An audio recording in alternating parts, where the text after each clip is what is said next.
about economic forum and everything else. And I think, honestly, man, we're being screwed big time, big time. And why I say this is that my wife bought these shirts for me and these other things, and they're $6, $7. Regular price $54. Now, don't tell me, right? The sale. I mean, what's the profit margin on a shirt? If you can buy it for $7 and then it's $54 or $55 to buy it at regular price. I mean, what's the friggin' markup that are they having up? Now we're talking on a global sense here, you know what I mean? But everybody, throughout the supply chain, everybody takes their piece of the pie. And you have to have enough profit for the retailer to want to put it on your shelf forever. How long, it could be instantly gone, stolen, or spoiled if it's there, too long. So, but it's everybody taking a piece of the pie. Yeah, but have you ever heard of Choice Magazine? Choice Magazine had a breakdown on on certain products, and they say, well, the factory makes it for 30 odd something cents. It costs another 5 cents for the packaging. And then you look at about another 15 cents for transport, right? So at the end of the day, the thing costs less than a friggin' dollar, but yet they're selling the item for something like $8 or $9 or $7 in some cases. I mean, the markups absolutely. Yeah. Now the technology has changed, but to give you an example how absurd it can be, to manufacture a DVD with full color silk screening on one side, full color insert, and a jewel case. 11 cents out the door. I mean, you have to pay for the intellectual content of the DVD, the artists, because it's if it's not one album, and it's going to be a multiple. But it's insane, and now you don't even have to worry. DVD players, you go to the secondhand store, run by all the where all the retirement communities are, and you'll find a couple of DVD players in there that you can watch your huge DVD collection that you have today, and you can get everything else online now. You don't even need it. Yeah, there's nothing tangible in your hands anymore. I mean, at least you buy a CD or DVD or whatever you want to call it, right? And it's in your hand, and you got it. It's something you can play with. It. You can throw it to the shit house if you want. But now it's all in digital format, which I won't go down that road because Professor Bauer's going down to digital marketing. He's got an excellent idea, but that's top secret at the moment. I think it's a hush hush. Doesn't want anybody to steal his idea. But the issue is, when you're looking at products, for example, if you're looking at cereals, here's a classic one. You can get your cornflakes or whatever. It's added salt, sugar. It's got all these additives in it, right, to sweeten it up or to whatever. And and they charge you an arm and a leg for it. But then again, if you go and get something that's unprocessed, no sugar, no salt, no nothing, basically in its raw state, right? You might as well go graze with the horses and the cows. Yeah. Hey, but it's twice more expensive. I mean, that hasn't been processed. They've done nothing to it really. But but they say, it's because it doesn't sell as good as the others. Well, B, you don't think that they get by on, selling crackers and bubble gum and making a few cents, and doing that to support all the corruption that they have to pay for? I mean, don't you think that these guys? I mean, they got bills, and they got people to pay and things to pay off, and there's all these. And this is when you were first talking about it, the first thing that came to my mind was, and also to what Jim was saying about the manufacturing of CDs. Back in '99, when I started my record label, I paid for all of my own promotion. We produced and mastered and created all of our own masters. I used 3 or 4 different replication houses and got the hard, clear case.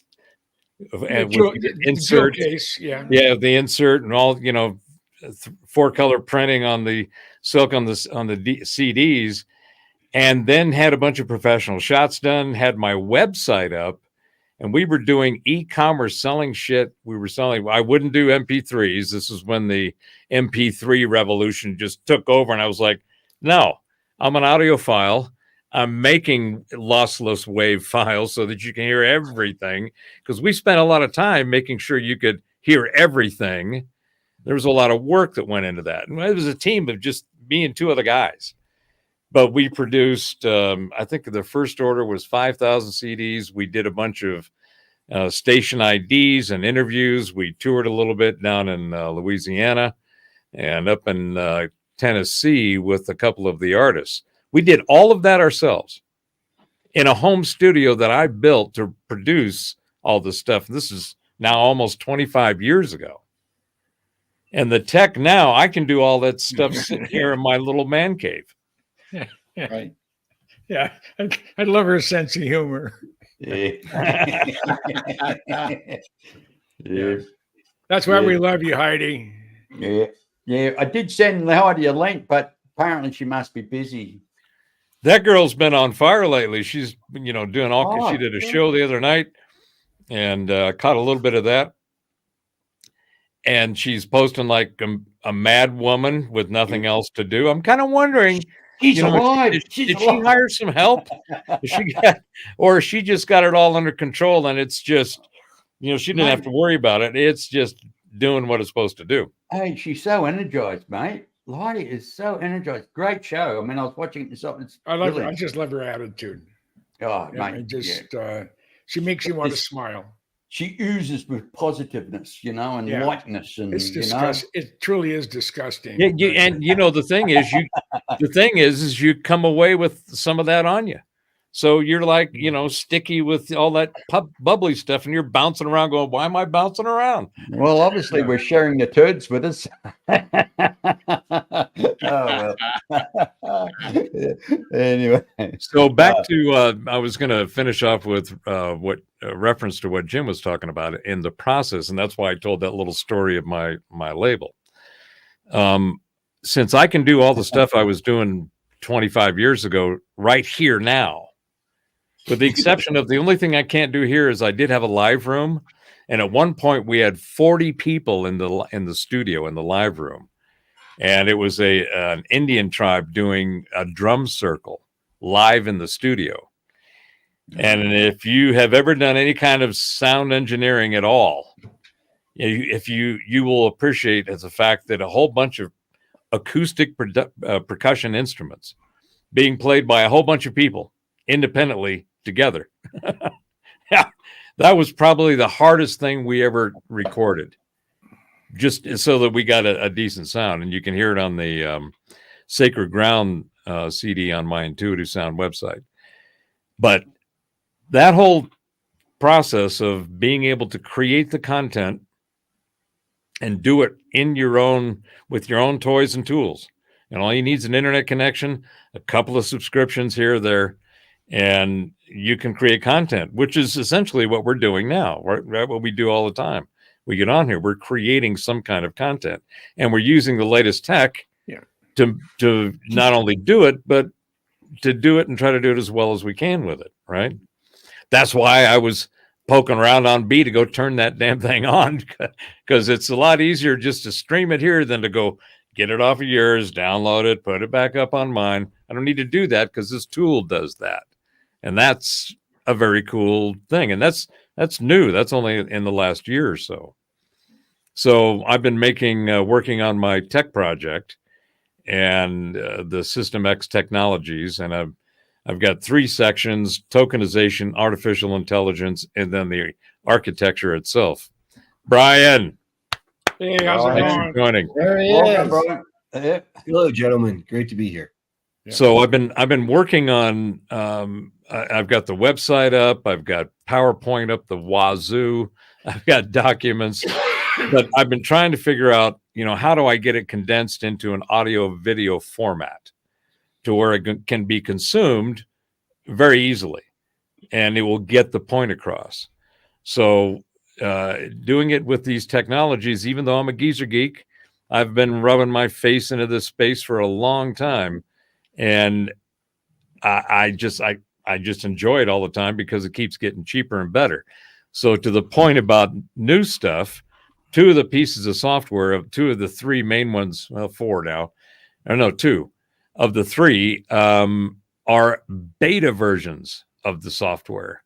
So it's the latest with all the supposed tools and techniques and toys and, you know, all the fun stuff that you want to do. But it's beta. It ain't fully released. And I've been developing software for my whole tech career. And I know, because I built it, I would never take a V1 of anything unless I had a sandbox that I could go put it in and say, if it blows up, it's okay over there, right? So I'm using a video and an AI system that are both in beta to help create the content. In fact, I'd like to share it with you, if you wouldn't mind. I think B saw it, right? Yes, it's fantastic. Well done, actually. Well, thank you very much. I'm wondering if I should I'll just play it from the website. Share screen. You can share screen. Yeah, well, I was just trying to figure out whether I should stream it or just load the MP4 that I have locally. And that'll actually be better because it's a lot. They won't fuck around with the bandwidth. Okay. Hold on. Open with that. Thank you very much. Okay, let me do the share screen. Where am I presenting? I'm presenting a screen. And G'day, Freaky Greek Geek. Entire screen. There we go. All right, tell me when you see it. I got it, mate. There we go. Ta-da! Yeah, we see it. So, all right. So let me tell me if you can hear it. Blockchain revolution. Yep, all good. And creation in 2024. The volume's real low. Ever wondered what the future of content creation could look like? The digital world of modern times poses a multitude of problems for content creators. Copyright infringement is an issue that runs rampant, often causing distress. Also, creators find it challenging to record substantial profits, as the distribution is usually skewed and unfair. In addition to this, there's a glaring lack of transparency running through the industry, creating a rather opaque environment that fosters doubt and mistrust. These impediments can put a significant damper on creativity and innovation, discouraging aspiring creators from venturing into the realm of content creation. The struggle of these creators grappling with issues that seem insurmountable in the current structure of the industry is demoralizing. The dream of a digital utopia where these issues are non-existent seems far-fetched. But can you imagine a world where these problems are part of a forgotten history? A world where the hurdles to creativity are demolished and the path to innovation is clear and unencumbered? Let's imagine a world where technology is not seen as a threat, but as an ally. A world where technology empowers creators, providing them with the very tools they need to flourish and grow. A world in which creators are not limited by technological constraints, but are instead propelled to new heights by it. It's a world that seems far off, but is it really? We're already seeing glimpses of this in cutting-edge technologies like AI and machine learning. What if the technology existed to solve these issues? Enter blockchain. This ingenious technology could potentially revolutionize the content creation industry, solving long-standing issues and paving the way for a brighter, more equitable future. Blockchain. It sounds complex, doesn't it? Well, it's not as complicated as it might seem. In essence, it's a type of advanced digital database. Think of blockchain as a modern-day ledger, storing all kinds of records, but with extra layers of protection and transparency. Let's delve deeper. Transparency in the context of blockchain implies that every single transaction or entry is visible to all participants of the network. This open availability of data inspires a sense of accountability, as every transaction is on display. Next comes the aspect of security. In a world where digital security is a significant concern, blockchain comes with a robust solution. It utilizes sophisticated cryptographic techniques to protect the data. Once a transaction is recorded and encoded on the blockchain, it's virtually impossible to alter or delete it. It's like a digital equivalent of etching your commitment onto an unbreakable stone. The third crucial feature of blockchain is its decentralization. Instead of a single dominant authority controlling the network, a blockchain system is composed of multiple nodes. Each of these carries an identical copy of the entire blockchain. Hence, power is not concentrated, but spread out evenly. This setup ensures that no single entity can manipulate the system, making it an embodiment of a truly democratic digital structure. In short, blockchain can be viewed as a transparent ledger, secure against tampering, accessible to all, and not monopolized by a single authority. Now, how does this apply to content creation? Imagine a world where content creators have full control over their creations. Blockchain technology is making this possible. It's revolutionizing content creation by eliminating intermediaries and ensuring profits go directly to creators. The technology also provides unprecedented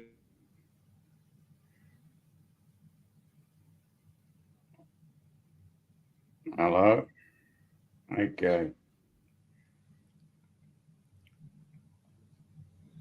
And what happened to Robert? Okay. Did we lose Robert? Yeah, we lost Robert. Yeah, but he'll be back. He'll be back. Yeah. But it's strange, it's as we were saying, what's happening. Hey! You cut that off before it was finished. It had another 10 seconds.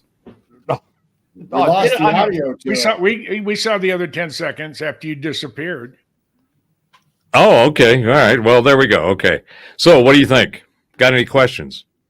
I mean, it's You're going to piss people off, don't you? how are you going to take power away from people that have had power for 1,000 years? That's what I'm saying. You're going to piss a lot of corporations off. By providing an alternative to what they have.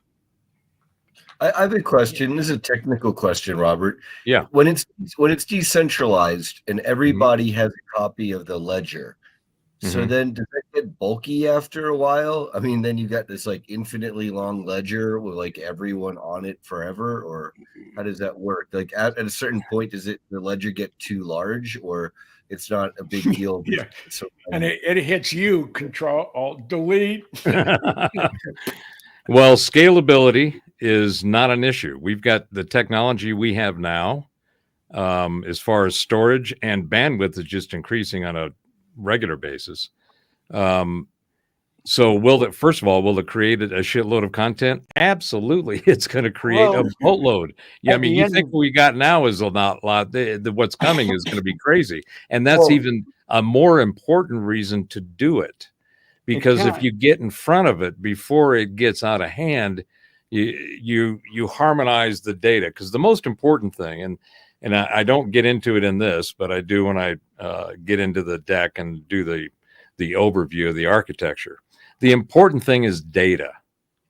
Information is the new gold. It's the oil. And it has been for a while, but it's going to become, because of the sovereignty and the provenance of yourself. And this is the show that I did 3 or 4 years ago now on your identity is your currency.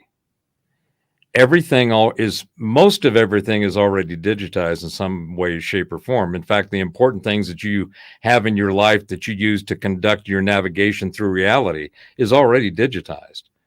All the banks, everything it's all ones and zeros in a binary format. And there's a lot of laggards out there, which is where there's a lot of opportunity. But let me, instead of getting too squirreled with that turd, let me head over to an example and the point I was trying to make with this video on content creators.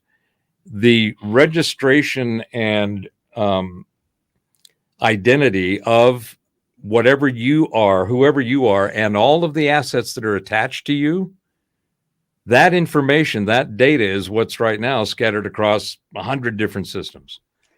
And you don't own the data. The data, you are accessing the data that somebody else has on you. You may have provided it, but where the data resides is who has ownership. And that whole system, aside from it just being ass backwards and based on an old design of how things work, the entire way in which we conduct commerce the way we exchange information and value with one another. That whole what's happening, there isn't a system to accommodate it. The unfolding of stuff that's out there and what people are creating, the current system can't handle. Not only from the way that the infrastructure is set up and all the intermediaries, because right now a lot of the, back to your point earlier, you were started with, Terry, on a cost of things. It's like part of I was tongue in cheek only halfway with the question of these guys have corruption to pay. They've got bills, right? They've got secret not only the secret space programs, but they got the off-world stuff and they got the underworld stuff. I mean, they got so much stuff to do. That's why there's over 21 trillion missing in our own government's coffers over the last 20 years. And that's just unaccounted for. And they have done the old accounting trick of it's being off book. So there's no auditing, there's no transparency. All of that is going to be important at the individual level, and it has to start from the ground up. It has to start from the individual out. You have to gain control of your identity, because everything that you're going to do going forward is going to be dependent on you, first of all, being a validated identity, and then whatever you use to conduct commerce will then be automatically accepted, right? That control has to be at the individual level. Once the individuals all have their own wallet with their own blockchain and their own identity, and they can monetize it, create whatever tokens they want, they can assign assets and all of the stuff that they own in it, and then you share that as needed. You only share the amount of information that's required for whatever transaction or interaction that you're having. And if you don't mind me butting in here, to your question. Does that make sense, Brian? I'm sorry. I mean, it does. And I think part is, it sounds like the technical part you kind of answered, Robert, with increase in technology and bandwidth so that these ledgers are manageable. And then even if it's decentralized. Anyway, as I was going to say, to your question, Brian, it's like you only got to look at Google and look at Facebook and YouTube. They're all interlinked through Google now, right? And of course, the same data is still there. The bank, as you say, are we going to go what they call digital overload? I think we've already hit that spectrum already, where everybody's digitized now. Even your banks, banking's, everybody's digital, and that's the way of the future, because now they're talking about the monetary systems is going to totally collapse, and we're all going to go into what they call digital money. Digital cash is not going to exist anymore. And of course, the system that Robert's going down is tailored for that kind of industry as well. It really is tough. I mean, anyway, back to you there, Robert. I mean, this is just my view, anyhow. Just my. Well, you're absolutely right, and I did add more than Brian asked for. I kind of got on one of my rants there, and I appreciate your but I'm very passionate about this because it's at a certain point. Unfortunately, there's enough tenure in the meat sacks that are present tonight. And the tenure includes experience and knowledge and perspective and appreciation of wandering in the wonder, right? Because we're all at the point where woo is where it's at. And if you got a double woo, then you are there. It's another level of woo. And there's another level after that I think is not only out there, but is also coming. But again, that's a different turd. So, the key. So I got a question. Go ahead, Joe. So, in this blockchain, the foundation is going to be set and behind lock and key. So the original format or the premise is going to be unchangeable once it's in fruition, and then on past that, then all the different streams, whether it's financial, arts, music and all that's going to shoot off of that. And then theirs will be locked in once they get to a certain point. Then people will be able to go off of those shoots, right? Yeah, all of that's right. Yeah, you're right. It sounds like a digital ID to me. I mean, it's like a one world order. Everybody's got your mark. No. See, and this is the point. First of all, Gerald, you're right, except for that last part on the branch off. Okay. It's more of a branch in.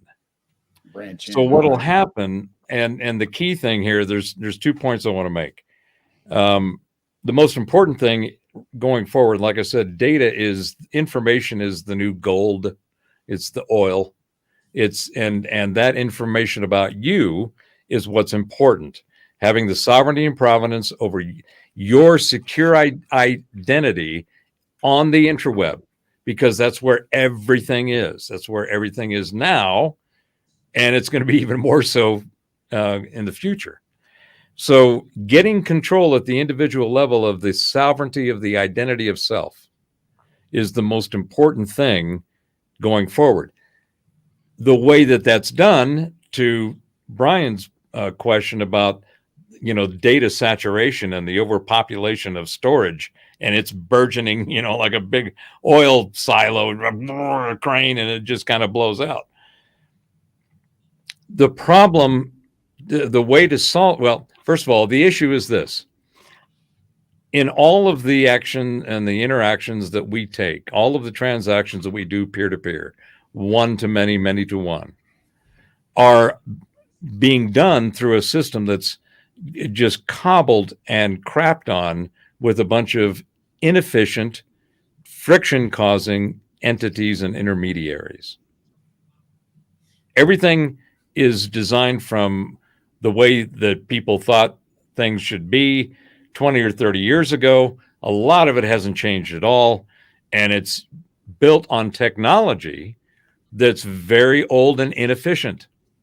Well, what will make 20 years from now, if this is implemented today, 20 years from now, wouldn't it be considered obsolete? Well, of course. And that's the thing, is that I think it was on one of the shows we did earlier. We were talking about the 2024 predictions, and I said I predict basically an entire brigade of bulldozers coming in and just leveling everything, because the only way, everything that we are currently using to do what we do is broken, it's inefficient, and it can't be repaired. It has to be replaced. Everything. Go ahead, Brian. Yeah. I think I see your platform here is democratizing as opposed to centralizing and enslaving. Even though you got this central banking digital currency, the CBDCs, being kicked around by the Federal Reserve and the central banks everywhere, because as their economy collapses, they're trying to replace their old stinky turd with a less stinky, shinier turd. Yeah. Right. Yeah. Agreed. And I'm wondering, and I'm wondering if maybe your technology operates more on a holographic basis, where one coin in one person's hand is going to mirror another person's coin in another person's hand, and yet the coins are always developing synchronously. Which, to me, for Bitcoin, I'm torn, because Bitcoin in and of itself doesn't seem to provide much value to me, as opposed to trying to be a replacement cryptocurrency. What I like about what you're doing here, Robert, is there is value, especially to artists and people who have intellectual property to share with the world, to then be credited and tagged and not get ripped off. And fine if some crappy artist later on down the line does a reverse dubstep remix, in the blockchain, that it's originally your content that they bastardized, and it's okay. Yeah, that's exactly right. And the thing that is also, there's a number of things you said that are really important. And before I forget it, when you said, it's just going to be there was all of the different connections, and all of the stuff that you do is available and visible and all that. And the first thought I had in my mind was, once you tokenize yourself, okay, and then you assign your assets also tokenized, okay, the first thing that people have to realize is that the only reason cryptocurrencies exist is because of the blockchain. So you can't have a digital currency, a central bank. It doesn't matter it doesn't matter. You can't have a Bitcoin, a Theta, and Ethereum, Polygon. You can't have any of them. XRP, you can't have them without a blockchain. So the blockchain is already being used. This model that I'm talking about for content creators, it's already being used for the financial system. Okay. Now, so there's a couple of things. When you said, all these different nodes, the first thing I thought was, once you have accumulated the information about the assets you own, the transactions and interactions with them, all the other people, all the private and public things that you do, because all of that will be on your blockchain. I mean, stuff that you didn't even know you were charged with, but you had done something illegal or improper. You'll have it there to look at. The thing about a blockchain is you can't go backwards and change data. Okay, and that's what makes this very powerful. Once a record, this ledger and a spreadsheet model, if you will, once that token is created, and there's, hey Jessity, and there's a hashtag set for that, you can't go back and change it. You can't go in and you can go do funky accounting with what you end up at the end, or you get at the end, but you can't go back and change anything.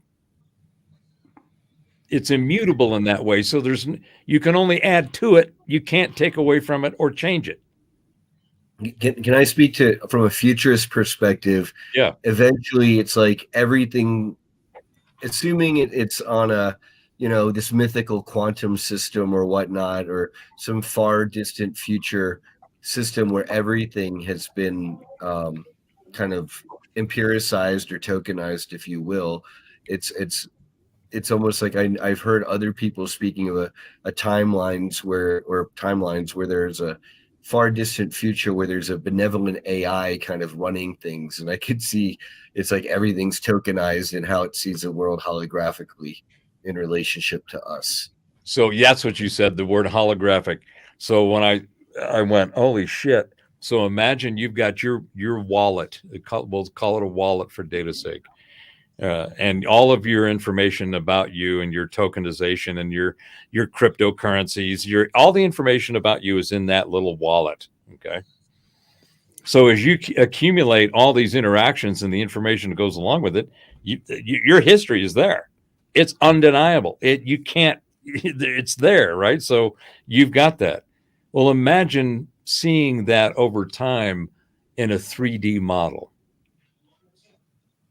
That information just getting spaced around and lumped in its little groups, and you get to see the interconnections, and you can sit there and spin it around, do a Tony Stark on it, an Iron Man thing, dissect it, pull that up, what was going on in there.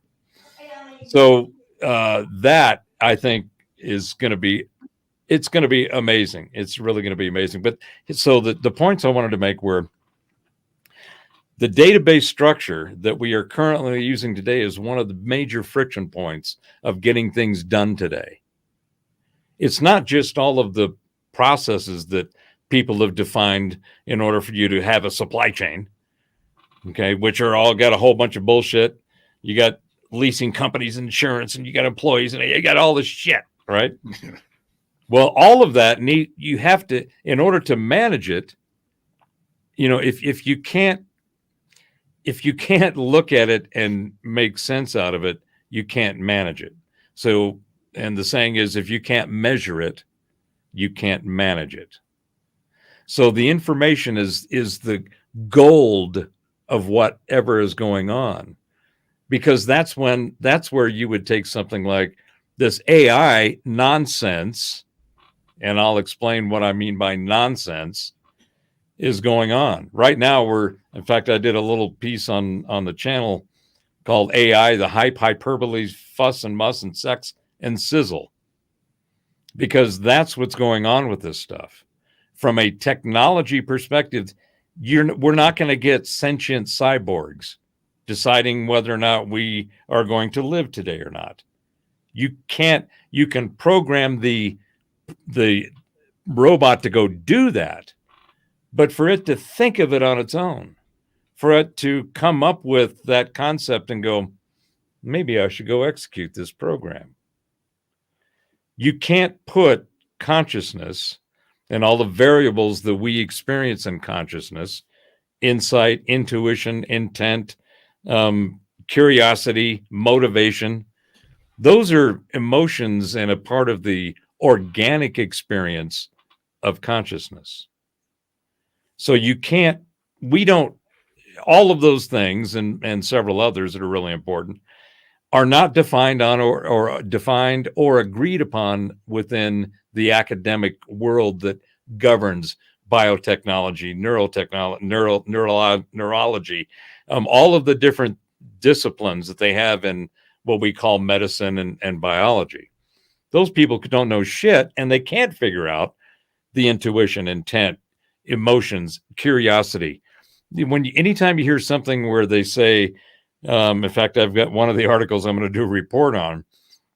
I think it was in Japan. They came up with a way to have their AI express empathy. Like, what was your definition of that? And how did you measure it?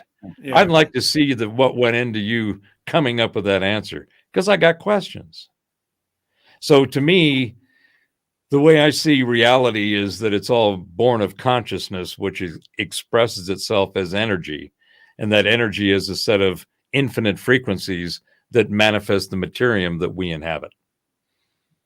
So anything we see that we would regard as having life or being living, plants, animals, grasses, insects, birds, trees, atmosphere, other planets, stars, solar systems, before Descartes came in and created his Cartesian dualism and separated nature and the material world from the spirit world, God, mind of man and angels and all that.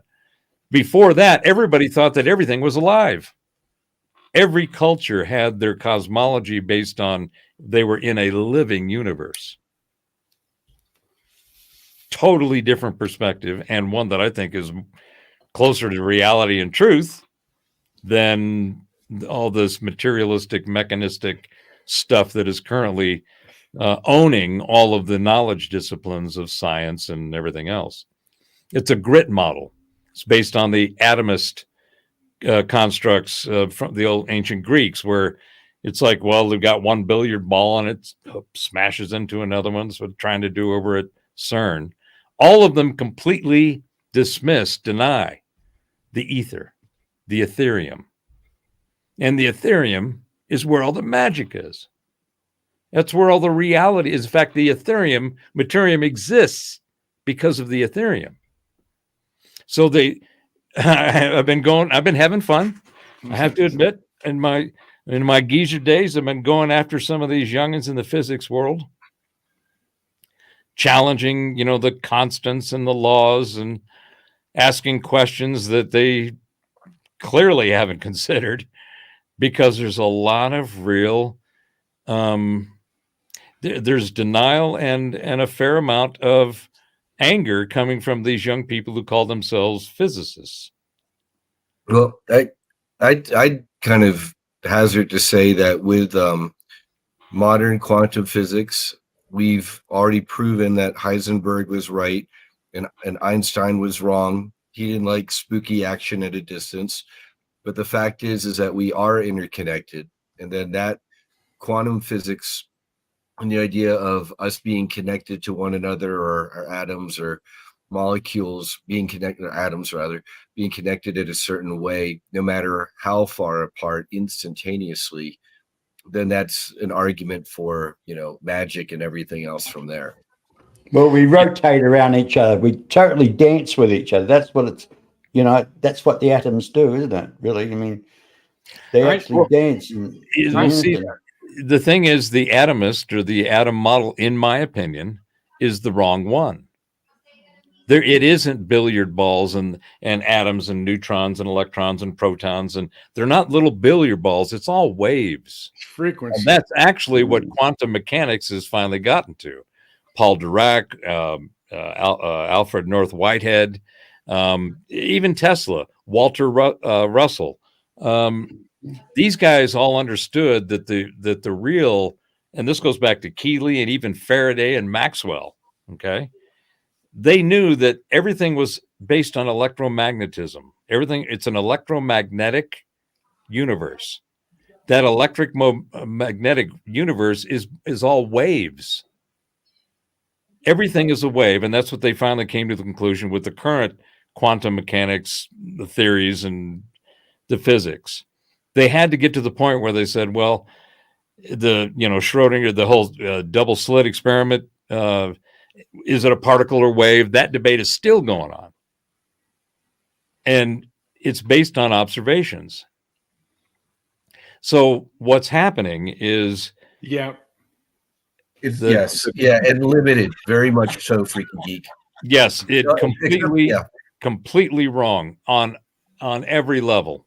And this is not just science. This is archaeology. It's history. It's biology. All of it has been hijacked. And this is another part of the institutional breakdown that I was talking about. All of the things that we depend on, the governance, the finance, the judicial, the legislative, the entertainment, the academia, all of that is broke. It's all broke. It's all producing results that clearly demonstrate at an observational neutral position that something's not right. It ain't working well. And it totally slows down progress. Well, Totally it creates the roadblock and Exactly. pit holes on the road, right? But Exactly. where was I going with that? I heard something else, somewhere else I was going, but I have no idea. so the key is this: data is the new oil and gold. And it has been for a while, but it's going to take over. It's going to be worth more than Bitcoin and everything else. But the cryptocurrencies are going to be the way that you manage the profit and loss of that of that information, because it's you. And that's where it has to start. It's got to start from the ground up. And until and I've got a design to do this where you have basically, it's me app, right? It's me on my app. And you can create the blockchain, digitize all your assets, and have yourself right there. And then you can exchange it with somebody else who has that, or some other company that has that. But what's going to happen too, which I think this is really important, the deconstruction of the infrastructure and the systems and the technology that we are currently using, that reconstruction into this decentralized, disintermediated, tokenized, secure interplay and interaction among everyone else is going to create a whole liberty and freedom for people to come together in their own self-organizing collectives, self-organizing communities. So you're going to have, like you have now, you've got groups, Facebook groups and so forth. You got people have Discords. You outside of that, you have like woodworking guilds and art guilds and musicians guilds. You have all these different groups of people with common interests that want to be able to maximize what they produce and their interaction with others that produce, and more particularly those that consume, right? Because everybody's going to want somebody else's stuff, especially if you put it out there. You're making something that people want to consume. What if there's something that you did in your, when you were younger? I had 3 different opportunities to spend time in juvenile detention. Well, that's part of the thing is, are they right now, if you, Well, if that was in some court, some jail, or whatever, a legal document, that would be 14, available to put on there. And I got to tell you, if I have shit like that, I want control over it. If it's about me and something I did, so that no one else can look at, take, or get your information unless you okay it. that's correct. So you get all of your information, all of your assets in digitized form, and you only share what's necessary to engage in a transaction or an interaction, however you want to do it, with someone else or an entity. So you have control over that. You just go, okay, here's my wallet, right? Oh, I'm going to go do my car insurance. So what information does my car insurance company need? Check, check, check. Zap, there you go. You got it. Anything else? It's certified on the blockchain. It's authenticated on the blockchain. And it's that blockchain, another point that Brian brought up that I didn't answer as clearly, is the blockchain network. So what happens is there's going to be a shitload of thousands of computers that are grouped. And they'll have interaction with other groups, but there will be like a pool. They call it a blockchain network. And when you go and engage it with a network, your network may have to bridge to another network. So for example, the government's going to have its own network. And you're going to access information and they're going to access information, but you're going to decide how much of the information that they say they want, they have access to. And that goes for any other interaction, any other group. Just like an A to Z directory, basically. Well, yeah, and that's what it is now. That's what AI is. Well, and presumably the way it is now, the government or the governments, they all control the whole ledger and flow of information. If you now have a separate decentralized blockchain ledger, then they can try to fudge things, but not anymore, because you now have a separate ledger. They can cook their books, but they can't cook your books at the same time. And that's exactly right. And then that entity with their own blockchain, the government, they're only going to get information that people allow them to have. And so it's going to be more accurate, because it's going to be already your personal blockchain will be, or your personal wallet will be on a blockchain. Also, too, wouldn't it be more favorable too on the same system that anything government financial is open to the general public for scrutinizing? Just you can look at it, you can say, okay, this is where the dollars are going. You're not getting a spool. You can actually see where that money's being spent. You can see what's coming in and what's going out, and it's your. But only right if they to look share at it, right? Huh? Only if they share their information with us, because they're going to be on their own network. Well, in order for them to get your information, you have certain requirements to their information. But the point is that you were saying, B, is that there's two things. There's going to be a clog. There's a current clog in the system because the systems aren't designed for the amount of information that's coming in, as well as the variety of that information. With blockchain, it just happens however it needs to happen, and it gets certified. So you are not going to have an issue. You will have the control, therefore no issue with the information that you're exchanging. But the other thing is that because it's immutable, because it can't be changed, if it's a government set of data, then you don't have to worry about transparency and accountability, because auditability is default. Right now, one of the biggest problems we have in most of our systems is it's unauditable. It doesn't matter if it's the government, the treasury, or the corporations, or the election system. None of it is designed to be auditable.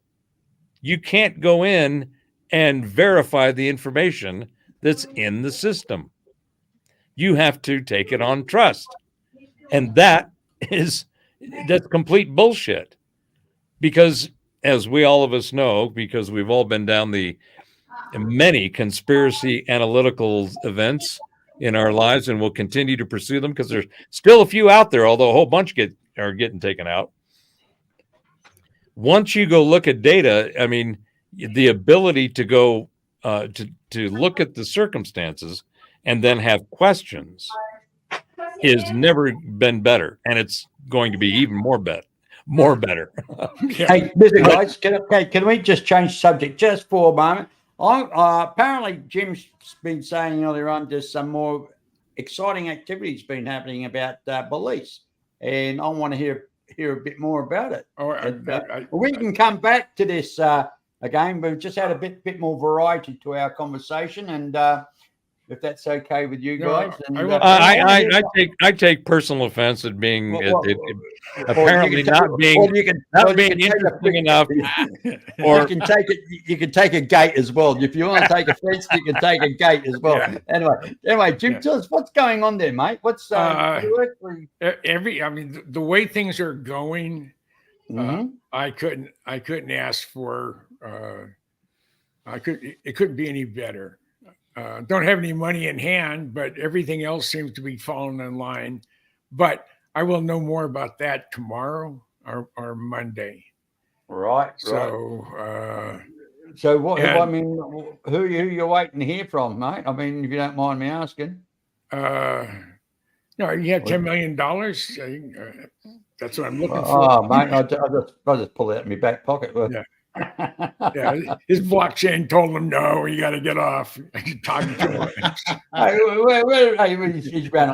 He's sulking now. He's Robert sulking. I have to refill and defill. Okay. When we was talking earlier, I know almost instantly if I like you. There's no, maybe a couple of weeks, whatever. No. I know instantly. Now you may be able to get on my good side and befriend me and whatever it is I didn't have that electrical connection, but you've improved enough, so we're real compatible. But I also feel about the same way of people that I absolutely have no fucking use for, and I look at them and I just want to. I don't have the ability to end your life, but my gosh, I wish God would just say, you're evil. Boom, you're gone. I think we've all come across people like that nowadays. So honestly, but most of them are in Congress. Love it. Yeah. I think in government, full stop, not just in Congress, in governments around the world, I think they're all tarnished with the same brush, I reckon. I mean, they've got their political jargon, which they take no responsibility for the words that come out of their mouth. It's always "I believe" or "I've been told" or something, but they never say, "Oh, I'm only telling you what I've been told." I mean, a leader should tell you that, "Hey, this is what's happening," not "I believe so." I don't want to hear "I believe so" or "I believe." You know what I mean? That's all pass on. Or we're going to talk about it in the next meeting. But talk about what? I mean, what subject are you really? Well, we'll discuss that later on when we get in the meeting. We'll work out what areas we've got to look at. But they're not precise in what they're talking about. It's all riddles. It's like looking at a jigsaw puzzle. I mean, you don't know what the hell you're putting together until you start putting the piece together. And when you do start putting the piece together, you start seeing, well, this is a big friggin' turd on the table. It's a slide. But you have to pick it up by the clean end, Yeah. There's no clean end. They're always using passive voice as opposed to active voice. Somebody will look into it. Studies are being done versus I will look into it.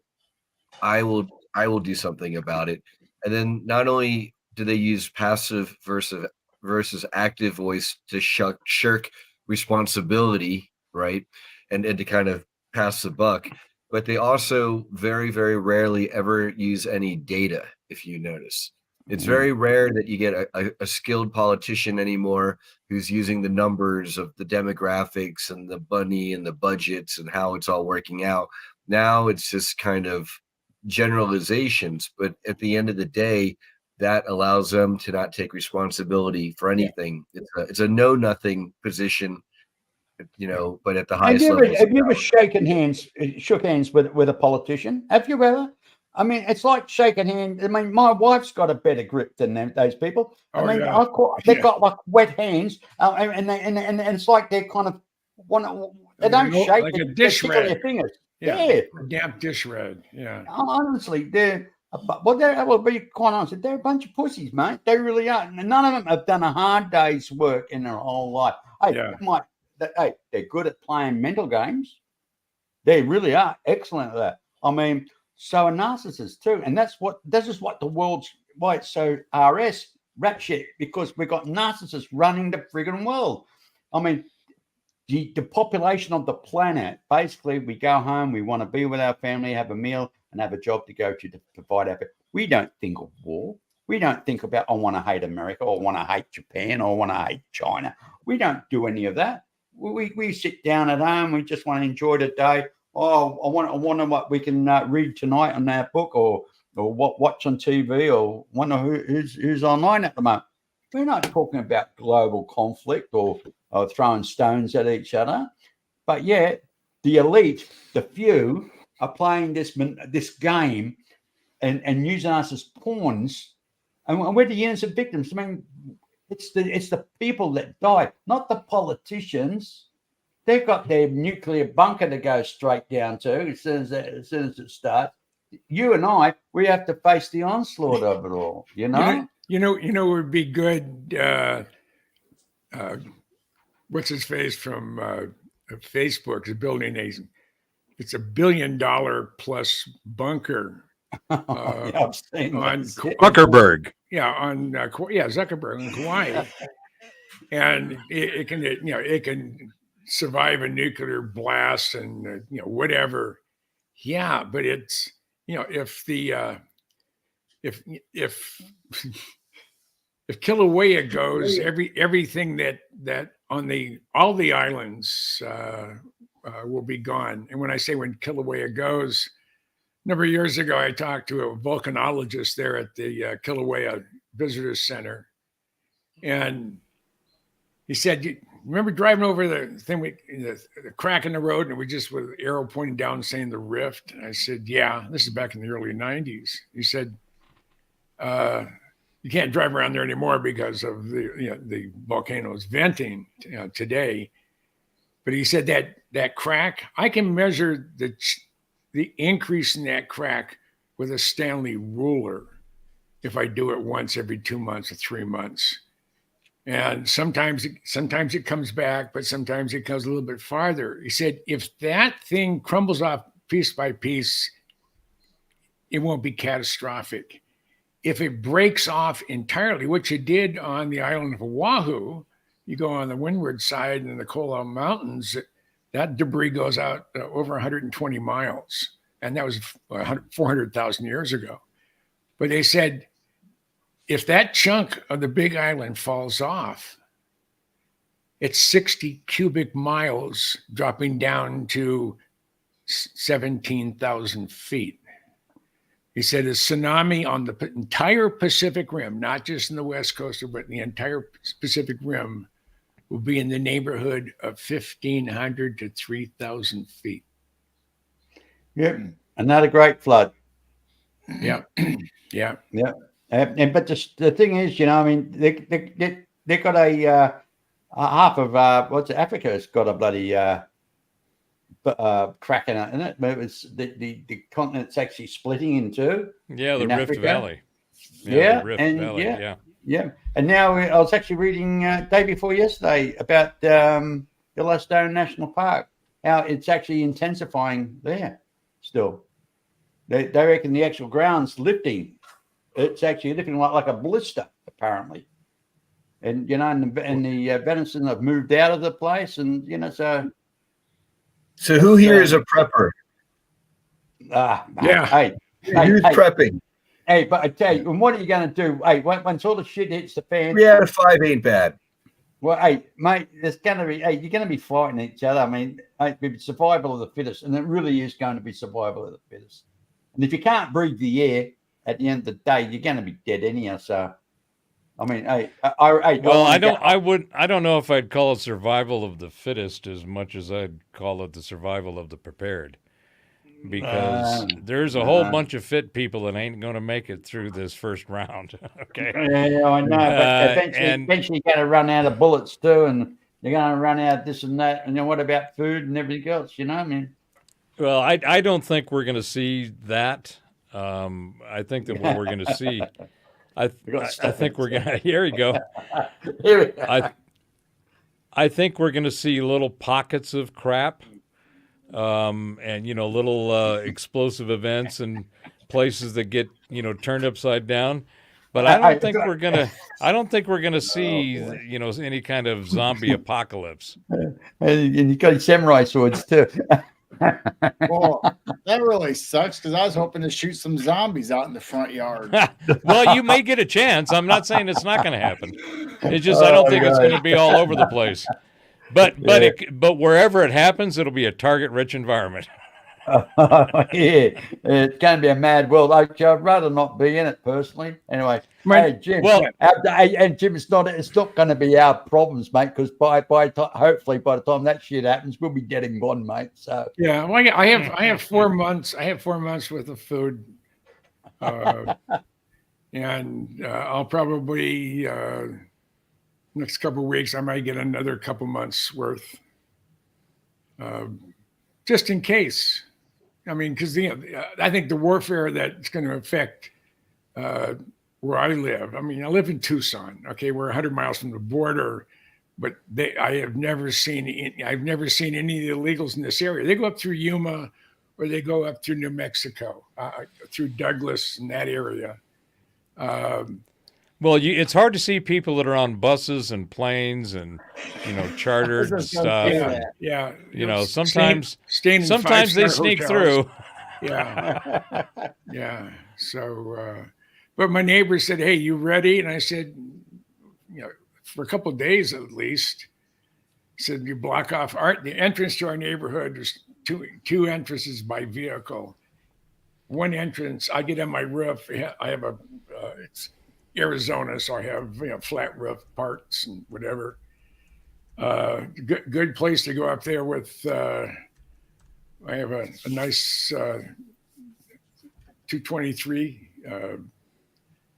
and it shoots fairly accurately. And we can block it off with vehicles so people can't drive on it. My next door neighbor is an avid hunter. He has hundreds of thousands of round ammunition. I mean, he grew up in the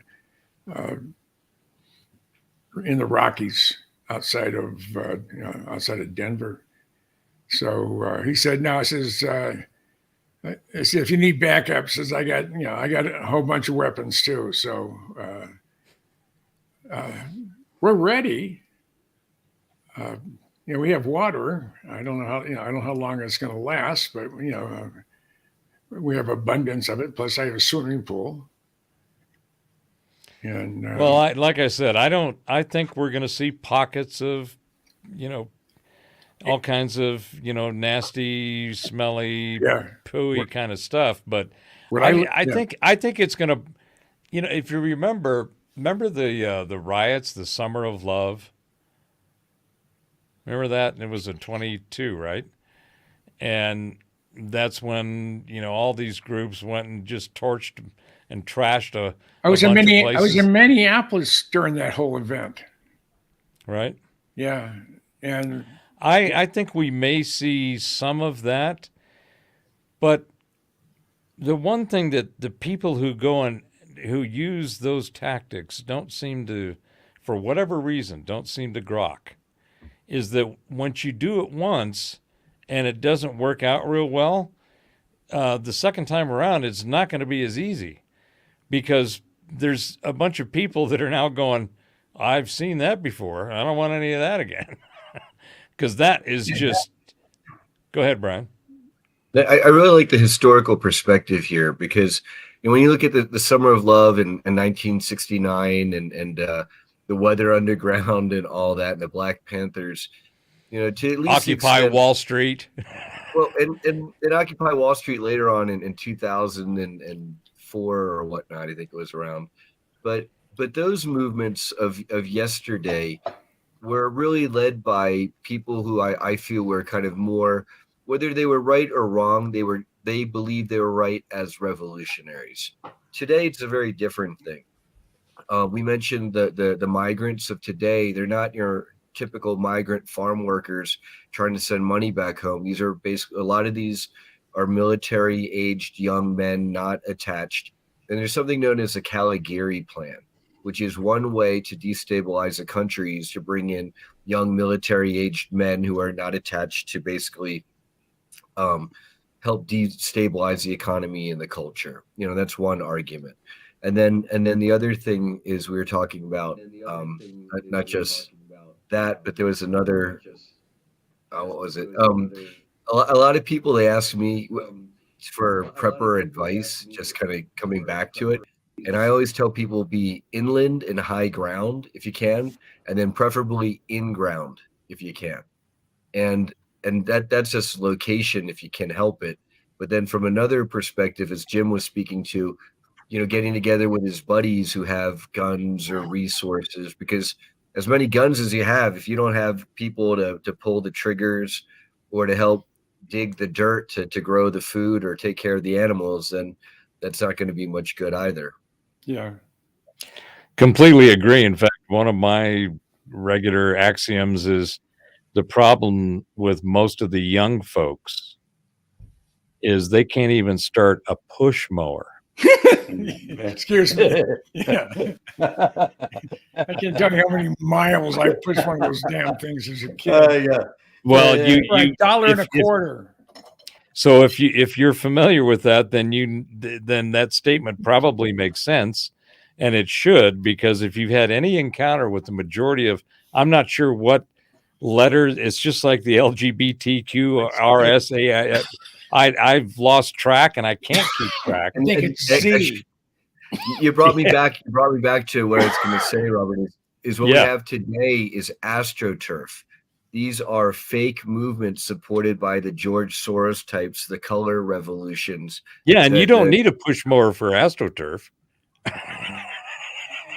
I'll tell you, look, go ahead, Brian. I'm sorry, Brian. Go ahead. Money. Yeah, that's right. You don't need mowers for AstroTurf. You just need money to spread around. And then when they don't get these groups, they don't get their money. They're not paid to burn down the local gas stations and car dealerships. They get all angry and butthurt. They say, Soros, where's our money? Exactly. In 1976, I was working up in Broome, and I had some friends there. Was some Aboriginals, and they said, "Come on, we're going to go out for a walk." And when they go for a walk, it's like they call it a walkabout. But most of them think will go out and go and walk about for months.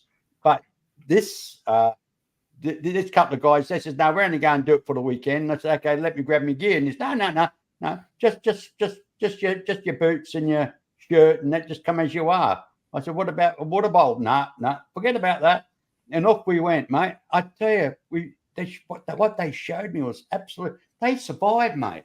They can go up to a tree, pull up a root from a tree, and literally dig it with their hands, and then snap it, and it leaks, and then drink the water from the bloody root system of the tree, right? And you want to find water? Pick up a rock. You'll find it's going to be moist underneath. A rock has a habit of drawing moisture. And if you're thirsty and you really dry mouth, you put a stone in your mouth will water up. Your mouth will water up. It's like, for some reason, rocks have a habit of drawing water. Yeah, and I thought that might be true when I was a little, but I always started with dirt. And I couldn't get enough moisture to get that dirt out of my mouth. Yeah. No, but I was really surprised the stuff I couldn't stomach to eat. I mean, they were eating things like rigidity grubs. They're a long bloody grub, about 1.5 inches long, and about thick as your finger. Yeah. Fill up. Okay. And the stuff then the most enjoyable meal I had on the old journey, they got this, what they call a goanna lizard. It was about 1 meter long. and they gut it, and then they just throw it in the fire, mate. And I tell you something, it tastes better than chicken. Chicken, honestly. And then we had also too on a second journey trip I done with them. We had a what's it what do you call them? Bloody snake and emu. How's the emu? Very, very gamey. Yeah, Tastes kind of tough.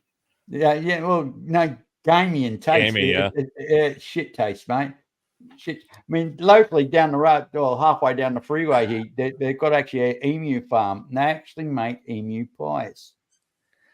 Well, And you know, you gotta know that the whole thing is spices and sauces, right?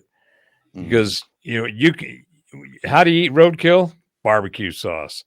I mean, you get enough sauce. When I was growing up, my dad was telling me you've had roadkill. And well, no, I haven't had. I may have, but I wasn't purposely having it. But my dad was one of the worst cooks in the world, and a lot of it had to do with the fact that he was drinking all the time.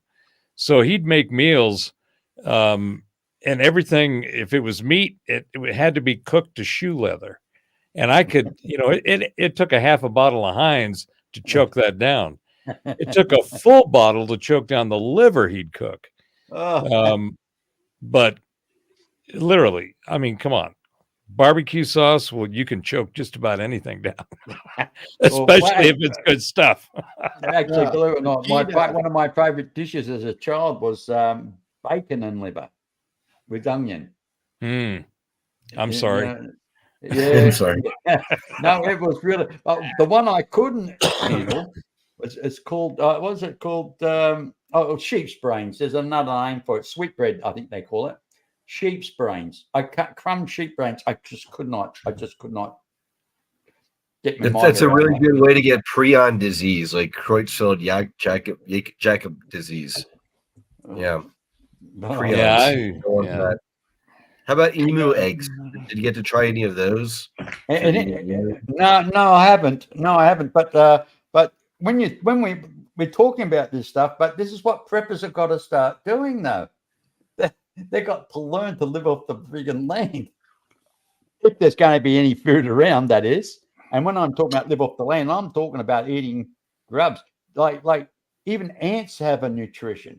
Even cockroaches, it's high. Oh no, Terrence is on. You will eat the bugs kick. Here we go. We're in for it now. I'll try to derail him with this. Hey, did you know there's this big craze of all this plant-based meat, right? And everybody's making all this stuff. I'm confused. Cows eat plants. So isn't that plant-based meat? Yeah. So there's an alternative agenda behind that. Bill Gates is the world's largest owner of farmland, and then he's pushing this fake plant-based meat stuff, and then he's in league with these Monsantos and glyphosate and Roundup, and so for them it's win-win-win while they depopulate us. So it's there's an agenda, and then you've got the useful idiots who are proud that they're eating the fake meat, but ask them if they've tested it for glyphosates. Have you seen the chemical makeup of what you're putting in your mouth? I mean, well, and that goes back to what we were talking about earlier about everything's broken. Our entire food industry, all of the food conglomerates and cabal that are, I think there's 5 or 6 that own all the food. And all of them have created this process model that has taken out the good stuff, replaced it with filler stuff, which is very suspect and clearly highly toxic to the human condition. But our entire food system that we have been fed, from fast food to everything else, has been corrupted, and it's nasty shit. And over time, it's accumulated and I think caused a great deal, if not most of, the physical ailments that most people experience, particularly in the Western world. You don't see this going on in other countries that haven't succumbed to our crap. But we here in the States in particular, the diet, because of the processed food that has been made widely available and easy and even cheap, has caused the majority of the pain that everybody's going through physically. That is going to change with this new blockchain model. One of the industries that is a perfect fit for this, remember I called it content creation. Well, that can be anything.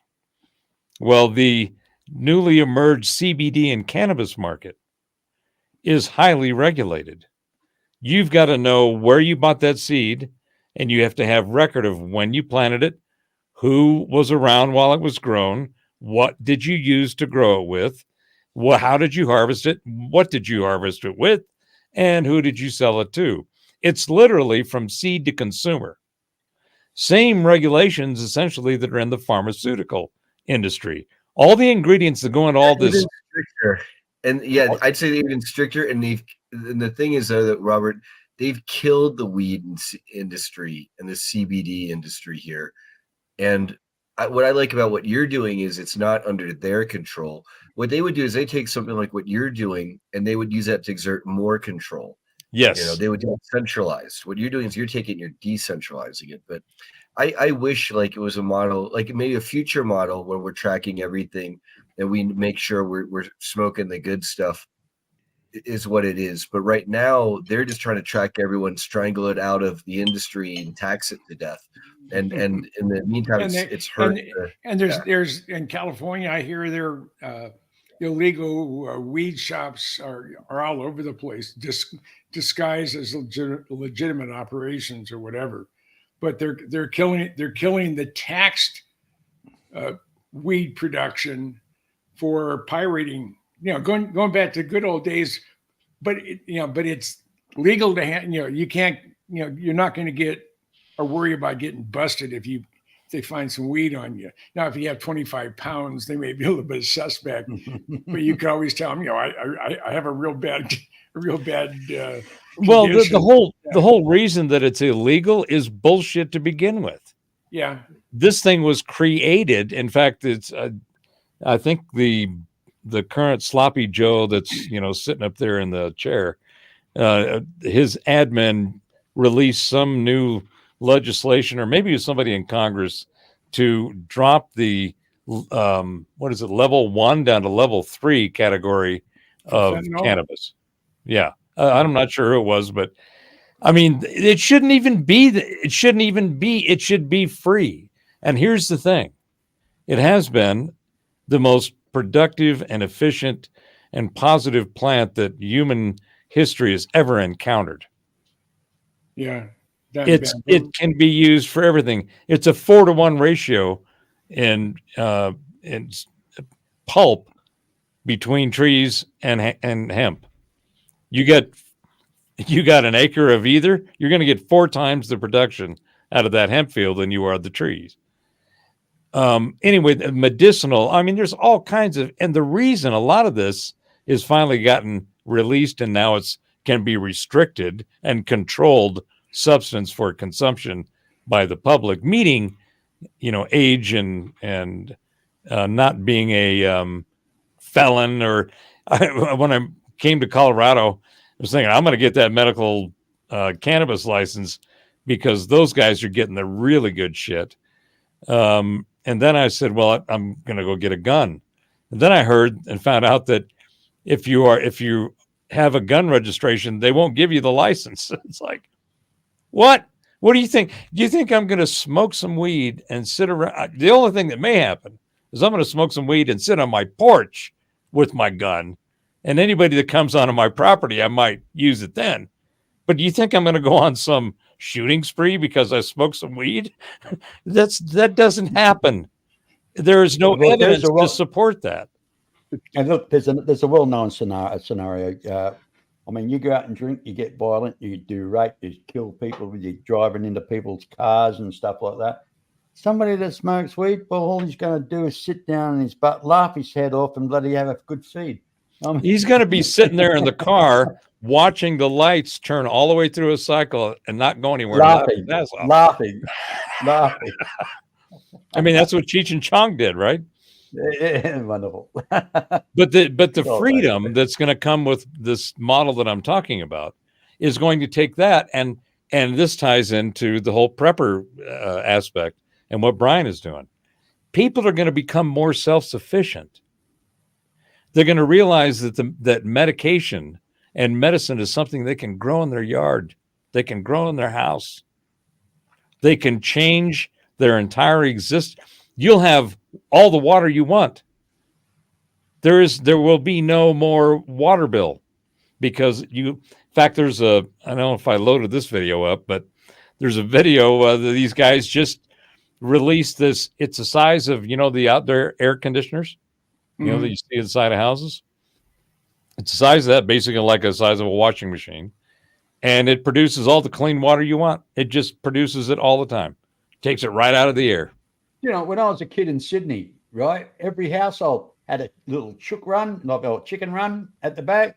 We had our veggie patches, and most people had what they call a bore put down with the old hand pump, and that would be right, and that'd be right on your veggie garden. Right. You didn't have to run a hose, and you just pump your water up. Once water starts coming out of the pump, you give it six pumps. That's what my dad said. Give it 6 pumps. Once the water starts coming out, then he said leave it. Yeah, and that'd be enough water to run over your veggies, and because you build it on a kind of slope, and it just finds its way to the plants. And I tell you, mate, today people wouldn't even know how to grow a turnip. They wouldn't even know how to grow a carrot or a lettuce. They know how to grow weeds, not weeds, weeds. You know what I mean? They've got no. I mean, there's nothing nicer than sit down and having a nice cooked chook on a Sunday, which they don't do anymore. And I'm talking about a chicken that's actually been homegrown, fattened up, and there's no hormones in it, and it tastes like real meat, with barbecue sauce. You don't need barbecue. But maybe a nice marinade or some spices. But I think, to me, one of the real exciting things about this model I'm talking about is that once people have their sovereignty and identity and their assets all there, they're going to do that thing like we were talking about with Brian and have this holographic view of where and what their stuff is and who they are. I think people are going to get even more interested in being more self-examining and being able to leverage the information to go take care of themselves and do more for themselves, making themselves better people. In fact, I have a whole model on using this to go. It's called This Is Who I Am. You have a starting point, you get all the data in, and you look at it and you can analyze it. But then you can say, all right, now I would like to add this to who I am. And all the data points that are available for that, however you want to manage it and experience it, is just there for you to go do. So that sense of self, the sovereignty of self, through the tokenization of self, is, I think, going to open up a lot of people's minds. They're going to see the liberty and freedom of not having to worry about water, not having to worry about electricity or power or energy, and having instant communication to anyone around the world.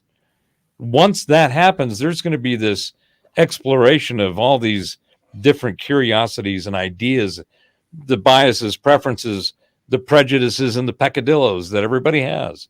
We all have those because those are the way we define what we resonate with, what we're attracted to. Yeah. I got a question. Yeah. What's going to happen to all these people that provide all those services today? They're going to have other things to do. You can't have 2/3 or more of the working economy all of a sudden not have a place to go to work. No, all of the sovereignty of self and the control of what is you. You sell your knowledge. You sell something you make. Somebody wants what makes you who you are, and that job is an example. You're getting paid to go do a function. Well, that function will be replaced because that function is going to be because it's a choke point. It's causing friction in the system. It's going to evolve, and there will be pain, and people and in a confusopoly trying to figure out, well, wait a minute, what do I do now? I used to do this and shit, I don't know how to do anything else with that. And now I got to do what? There's going to be plenty of that. But Personally, to bring them to make that, to be aware of it and to make the choice to go do it is where the power is. Personally, I don't think it's going to be too much of an impact because the way things are presently, I mean, you want to download things, music content or anything, it's all digitized already. We're not actually dealing with individuals, people. So you're not really going to put a lot of people out of work. Like on the scope kind of where there's going to be hundreds of thousands of people out of work on a particular company on a global sense, because once all this digital stuff is put into the system, it's there. You go and buy it, you put your credit details in. You've got the right to use it. I mean, it's like Netflix. You know what I mean? It's like. Well, I think you make a great point there, Terrence. Right? I think when you say, people aren't going to lose their jobs, you might want to talk to the people working in the local Blockbuster Video, right? Yeah. But that's we're talking about something that was tangible, which is you could okay. hold in your hand. That was something you could hold in your hand. But at the same time, when computers came out, they said it was going to put a lot of people in the typing pool out of work. But and what it did. But in a general sense, it created a bigger industry. Right. Technicians. That's true. Printers, scanners, you name it, everything, and computers themselves, and technicians. So that the spill off from that was far greater. Right. The concept is less is more. The ephemerization of the secretarial pools, replacing them with, say, Salesforce, right, which then helps to cut down on a lot of bloat at corporations and frees those people up, presumably to hopefully do better, bigger, and better things. But then in Robert's case, when you've got it now as a holographic blockchain that's like tokenizing everything and acting as a ledger for everything, now that's like a more of a totally integrated system. It's like Salesforce on steroids for everything. Now the question is as long as it's decentralized and not controlled by some WEF New World Order cabal crap types.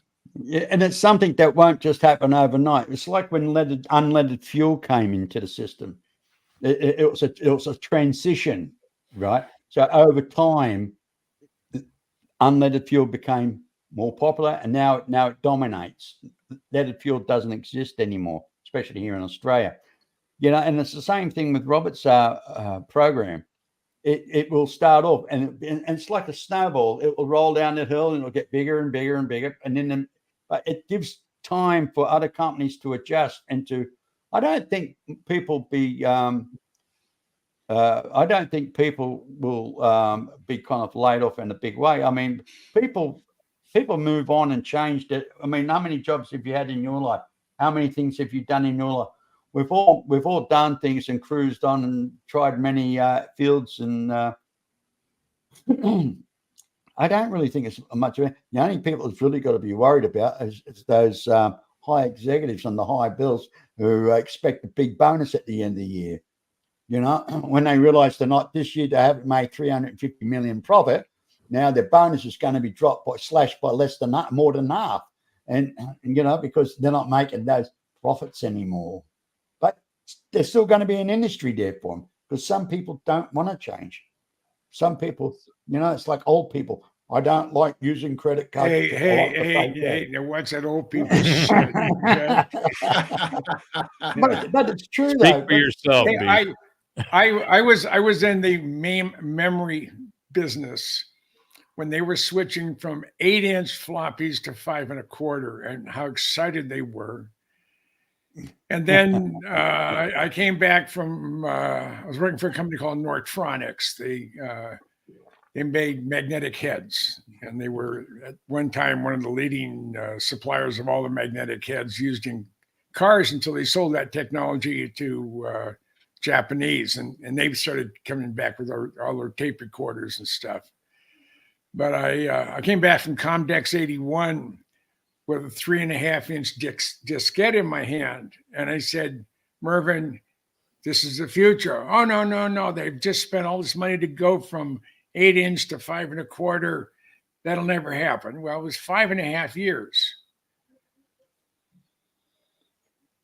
Yeah, there's no, it was 11 years ago from 8-inch with 5 1/4 inch, and then it was 5.5 years going from 3 1/4. I mean, the 3.5-inch diskettes to downloading on the internet, and that thing just kept getting faster and faster and faster, and be able to move more data. The amount of data, I can remember working with somebody at Shugart when they were trying to get a 5 1/4 inch slot hard drive with 7 platters, and they were hoping to get a 0.5 terabyte. Well, I have a little thing. It's about this big that I can put a 0.5 terabyte today as a consumer. The guys that you don't want to acknowledge, the ones that sort of creep around it, around in dark shadows, around corners at night. Those are the guys that have the technology.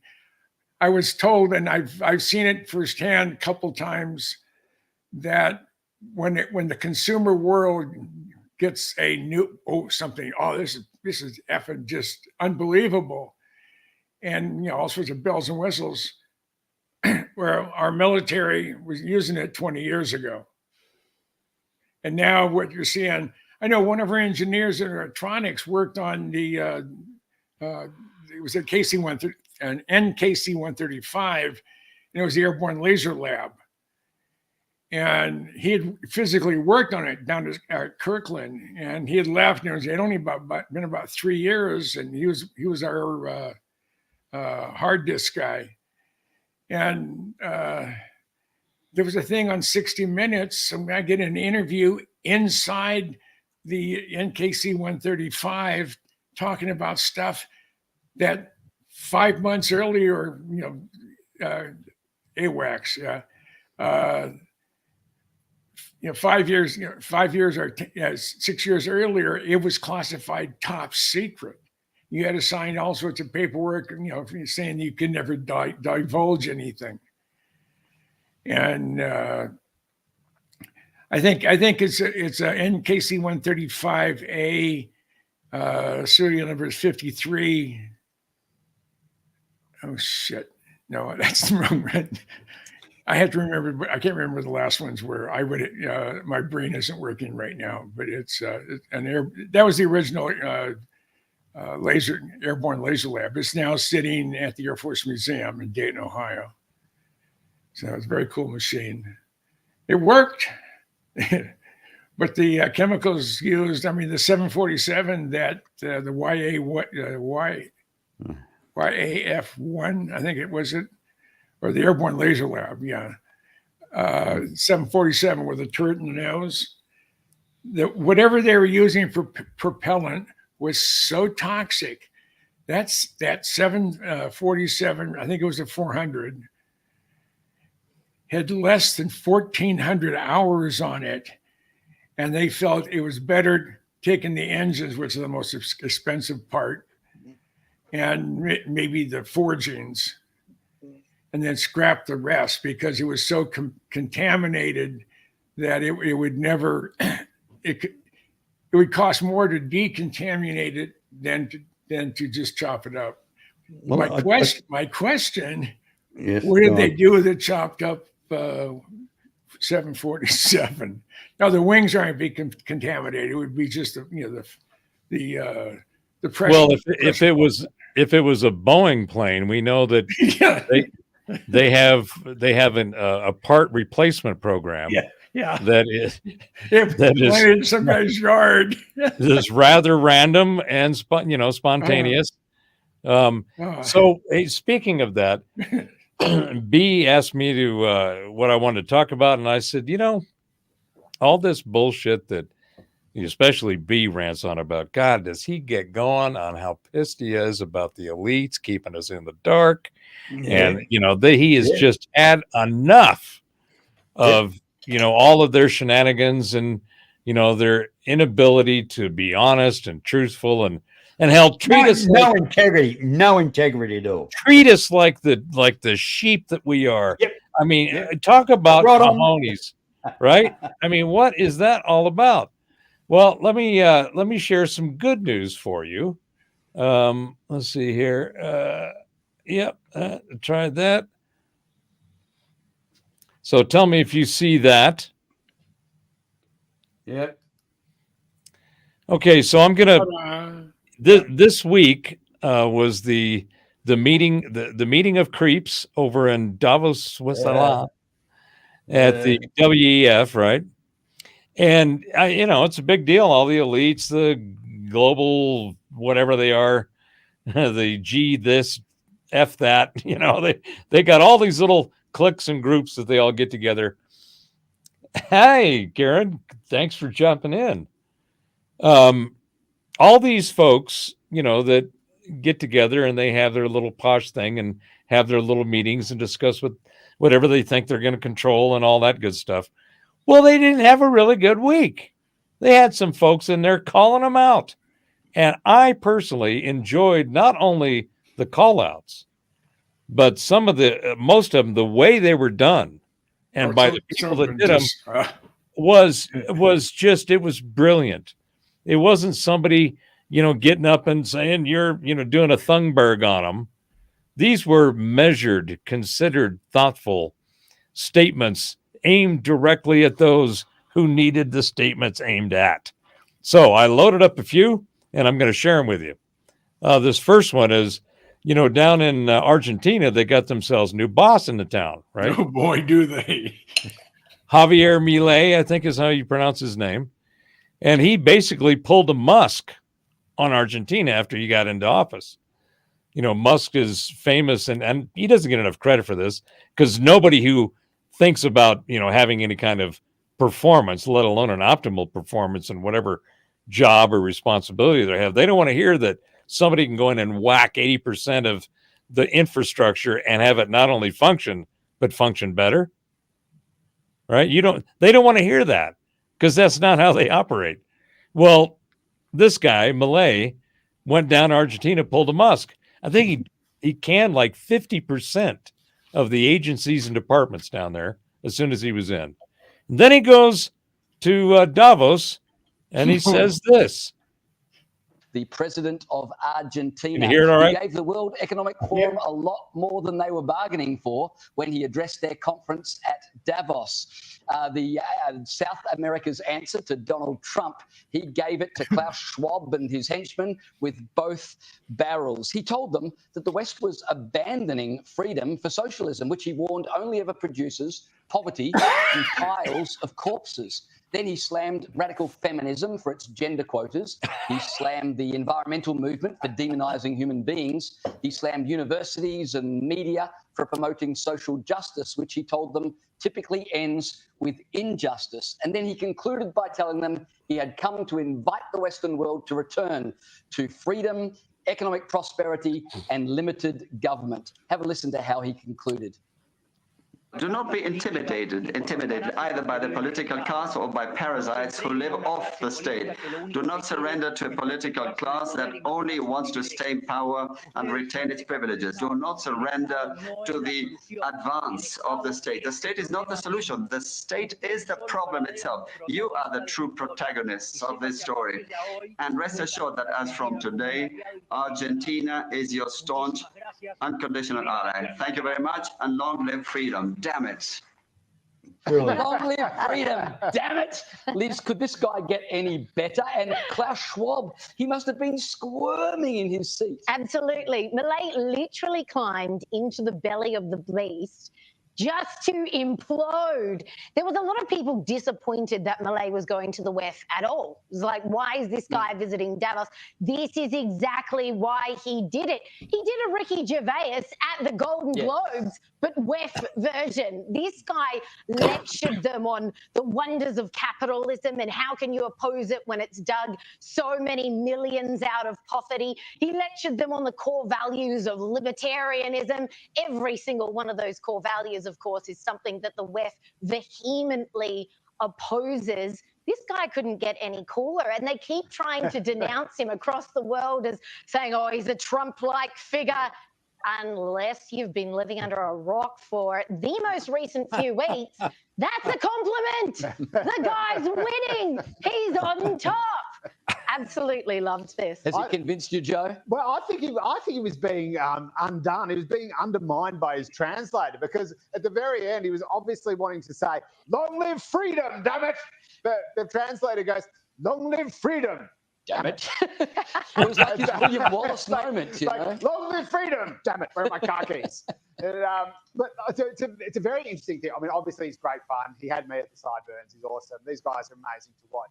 And the lesson for the left, though, and again, is that the reason why figures like this emerge, who they hate so much and fear so much, rightly or wrongly, is because they go so far in the opposite direction that it makes someone like Jair Bolsonaro or Javier Milei or Donald Trump or Brexit look good by comparison. Yeah. And again, they just don't get it. You know, the fascist parties of Europe, of Italy, the Nazi Party in Germany rose up as a response not to Western liberal democracy, but to Bolshevism. It rose up in response to the Russian Revolution, and people scared witless that what happened in Russia was going to happen there, and that only a strong right-wing party like the fascists or the Nazis could protect them for it. That was a key ingredient to their success, and yet the left just never ever learns this, and it seems to go further and further in ridiculous directions, which again makes these guys seem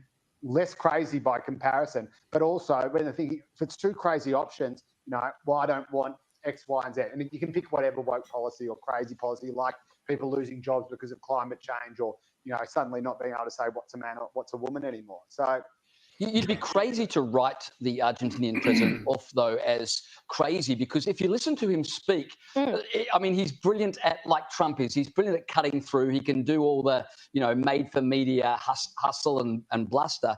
But when you listen to him speak, he's actually very intelligent. He backs up all of his arguments with facts and figures. Yeah, he's an economist. And he's an economist. Yeah, he's no dill at all. Absolutely. And something that So thoughts on that first one? Excellent. Yeah, he's and the commenters even saying this is a guy who uses active voice, and it's kind of funny because this is something you tend to see from politicians, especially of the more revolutionary bent, coming from Latin America.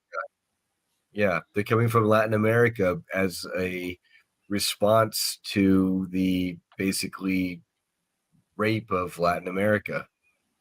He's the real deal. He's the real deal. You can see. Well, here is, I'm not going to play all this. This is his full presentation, so I can provide the link. This is from the New York Post. It's 22. This is his whole pitch is 22 minutes long. In recent decades, but this is the group that he was saying all that shit to. I get a lot of remote viewers from his security team if I was him. Motivated by the wish to be. So that's one. Now, another interesting thing that happened was, whoops, hold on. Let me go back to where I was. I got my other screen. Another thing that happened was Jamie Dimon. And this guy, you know who he is. He's the CEO of JP Morgan. He's probably has the most important and biggest financial position in the world, at least in the public eye, right? Well, he had a few things to say.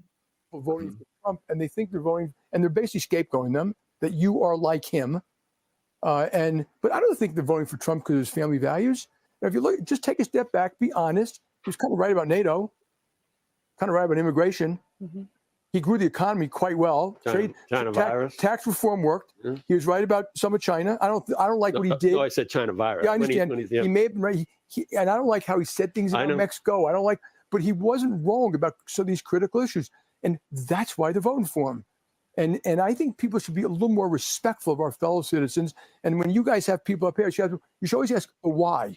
Not like it's a binary thing. You're supporting Trump, you're not supporting Trump. Why are you supporting him? The Democrats have done a pretty good job with the deplorables, hugging onto their Bibles and their beer and their guns. I mean, really, Like, can we just stop that stuff and actually grow up and treat other people with respect and listen to them a little bit? And I do think the economy will affect. I think this negative talk about MAGA is going to hurt Biden's election campaign. Yeah, it is.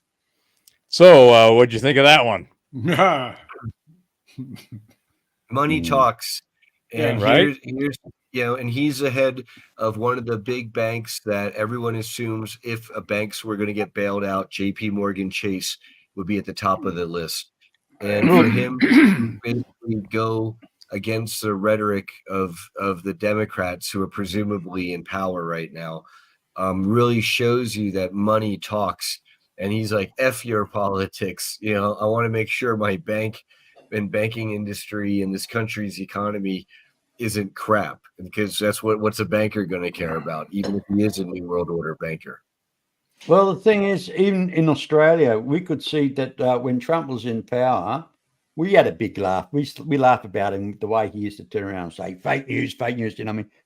We thought he was a bit of an arrogant prick, but excuse my expression. But what we could see from an Australian perspective, he actually produced a lot of work, and he was pulling companies out of China, and he was actually giving it back into the hands of the American public. And he's a businessman. He ran the country like a business, and he knows that if prosperity is good in America, Americans are going to buy property. And what does he do? He sells property. He wants the economy to be good because he's going to benefit from it, and not just him. Other businesses are going to benefit. When people are benefiting, they got money to spend, and then you got the boom. Well, and this is what I think part of Diamond's point. The demonizing of the people that they're demonizing are the ones who actually have jobs and make money and are productive and are the part of our, at least the fabric of the United States, but it blends over or bleeds over into all the other Western economies as well, in my opinion. Yeah. And that is the people the farmers, the stuff that's going on in Germany, in Denmark. I mean, the people that actually do stuff. This is what I called it was about 2 years ago now. I said, we're going to see the rise of the pissed off peeps. And that is going to be a ground up, pun intended, movement that is going to create an energy wave that is right now rippling around the planet. We are seeing it, and we're seeing it not only at the grassroots level and at the middle, however you delineate that, all the way to the top now. Here you've got this. We just heard the Argentinian president go in there and go, y'all is wrong, and we're not going that route. We're going with the freedom and the liberty and getting off our ass and getting stuff done. Then we heard the same thing from Diamond, and he's basically saying, look, if you're going to take this message, it's going to hurt you, and it's going to make these people even more agitated. And they're the engine that you depend on. They're the ones that make stuff and make things go. Because it's none of the progressive liberal elite or the progressive liberal left model. These people are looking for entitlements. They deserve stuff because of the identities that they've adopted by people who have crafted them to control them. And they don't realize it. That's why they can't start a push mower. So here's another gem from Davos. This guy is from the Heritage Foundation, which is known as a conservative group, but they are all over the climate change scam. So this guy's at Davos from the Heritage Foundation and says this. Describe Davos as protecting liberal democracy. It's equally standing up for it. It's equally laughable to use the word dictatorship at Davos and aim that at President Trump. In fact, I think that's absurd. But I'm going to step aside from that constructive criticism and instead answer your question. Yep. And I'm going to be substantive here. President Trump, if he's the next president, for that matter, I think whoever the next conservative president is going to take on the power of the elites, which I mentioned earlier. But the thing that I want to drive home here, the very reason that I'm here at Davos, is to explain to many people in this room and who are watching, with all due respect, nothing personal, but that you're part of the problem. Political elites tell the average people on 3 or 4 or 5 issues that the reality is X, when in fact reality is Y. Take immigration. Elites tell us that open borders and even illegal immigration are okay. The average person tells us in the United States that both rob them of the American way of life. They're right. President Trump will take that on behalf of the average American. Elites also tell us that public safety isn't a problem in big American cities. Just travel to New York or Washington or Dallas, Texas. The average person will tell you that the lack of public safety damages not just the American way of life, but their life. President Trump will take that on. Thirdly, I guess the favorite at the World Economic Forum is climate change. Elites tell us that we have this existential crisis with so-called climate change, so much so that climate alarmism is probably the greatest cause for mental health crisis in the world. The solutions, the average person know, based on climate change are far worse and more harmful and cost more human lives, especially in Europe during the time that you need heating, than do the problem and the problems themselves. Fourth, 2 more here, Robin. The fourth, China. The number one adversary, not just to the United States, but to free people on planet Earth. Not only do we at Davos not say that, we give the Chinese Communist Party a platform. Count on President Trump ending that nonsense. And fifth, as we sit here, another supranational organization, the World Health Organization, is discussing foisting gender ideology upon the global South. These are practices that are under review, if not being rejected, by countries in Northern Europe. The new president, especially if it's President Trump, will, as you like to say, trust the science. He will understand the basic biological reality of manhood and womanhood. And do you know why? Not because of retribution, not because he's a dictator, but because he has the power of the American people behind him. And it's connected to Senator Portman's excellent point that in addition to needing a vigorous executive, we look forward to having the popular will inform both the House and Senate in 2025 to pass laws on all of those issues and many others. Ultimately, Robin, I think President Trump, if in fact he wins a second term, is going to be inspired by the wise words of Javier Milei, who said that he was in power not to guide sheep, but to awaken lions. That's what the average American and the average free person on planet Earth wants out of leaders.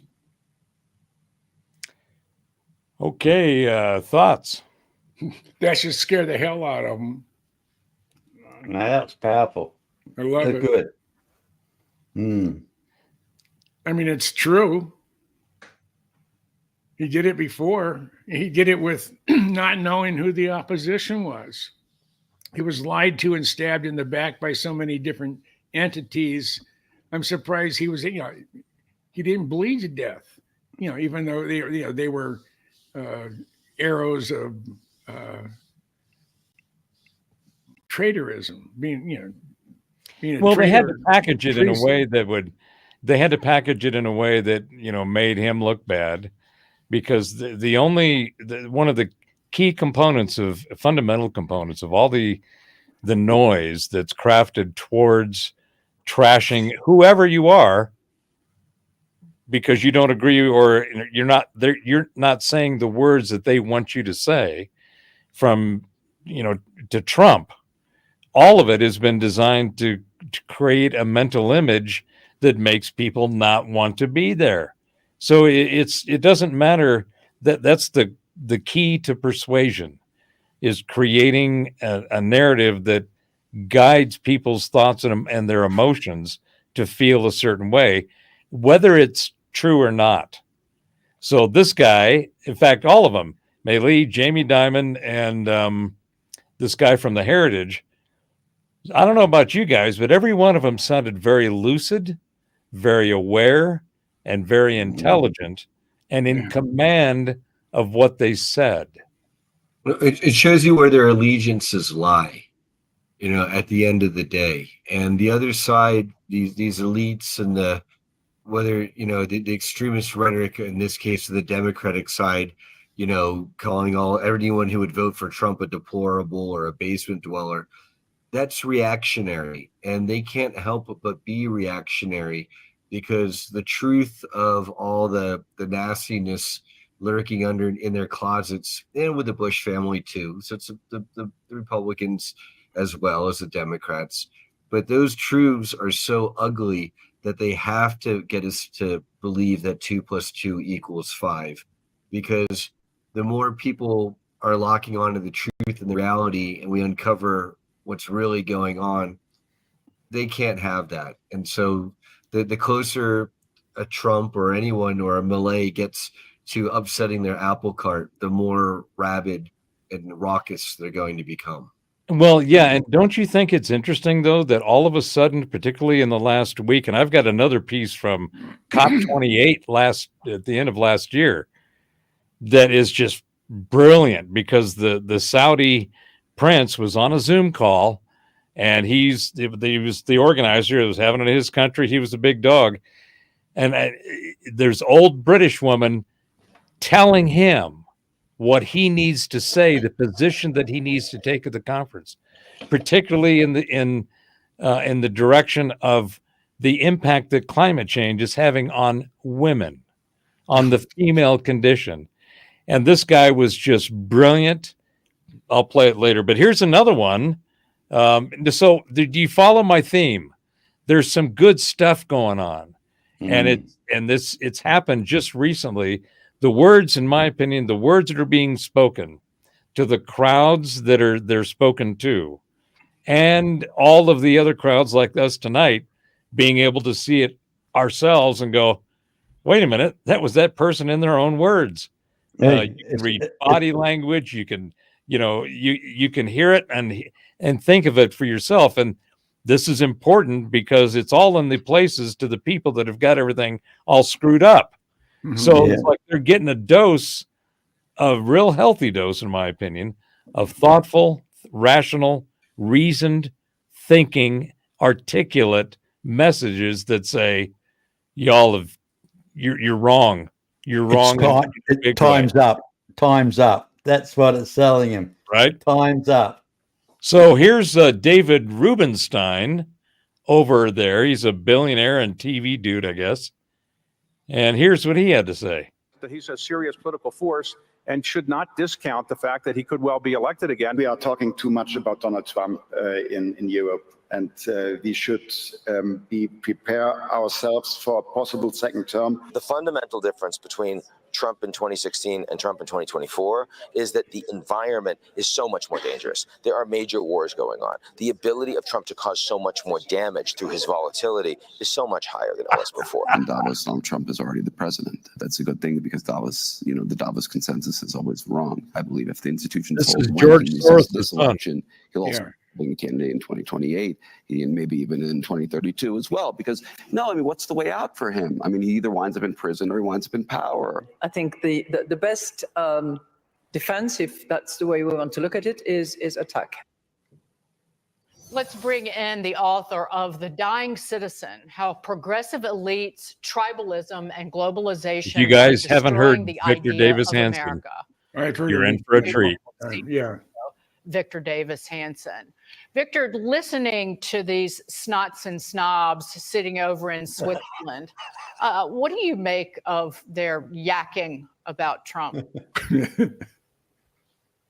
I think they're so incoherent when you hear things about there's all these wars going on and Trump could make it worse.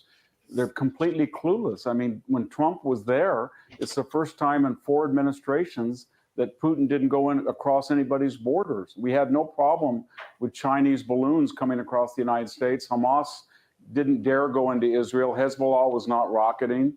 Iran was facing really tough sanctions. So I guess to sum up their attitude is they would rather be wrong and have a terrible situation or landscape around the world, but not have Donald Trump president, rather than to have calmness with Trump president. The other subtext is these elites, both abroad and here at home, Gagan, I think the one common denominator is they have enough money and influence that they're never subject to the consequences of their own ideology. So they feel we're like lab rats, the rest of the country, the rest of the world, and they can experiment with climate change, DEI, ESG, all of these nostrums that don't work, but don't affect them when they go wrong.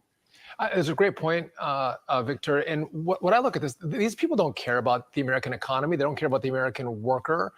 They don't care about American freedom. They do care about a one world government, and they do get offended when Donald Trump talks about putting America first, because if America's first, then they aren't first.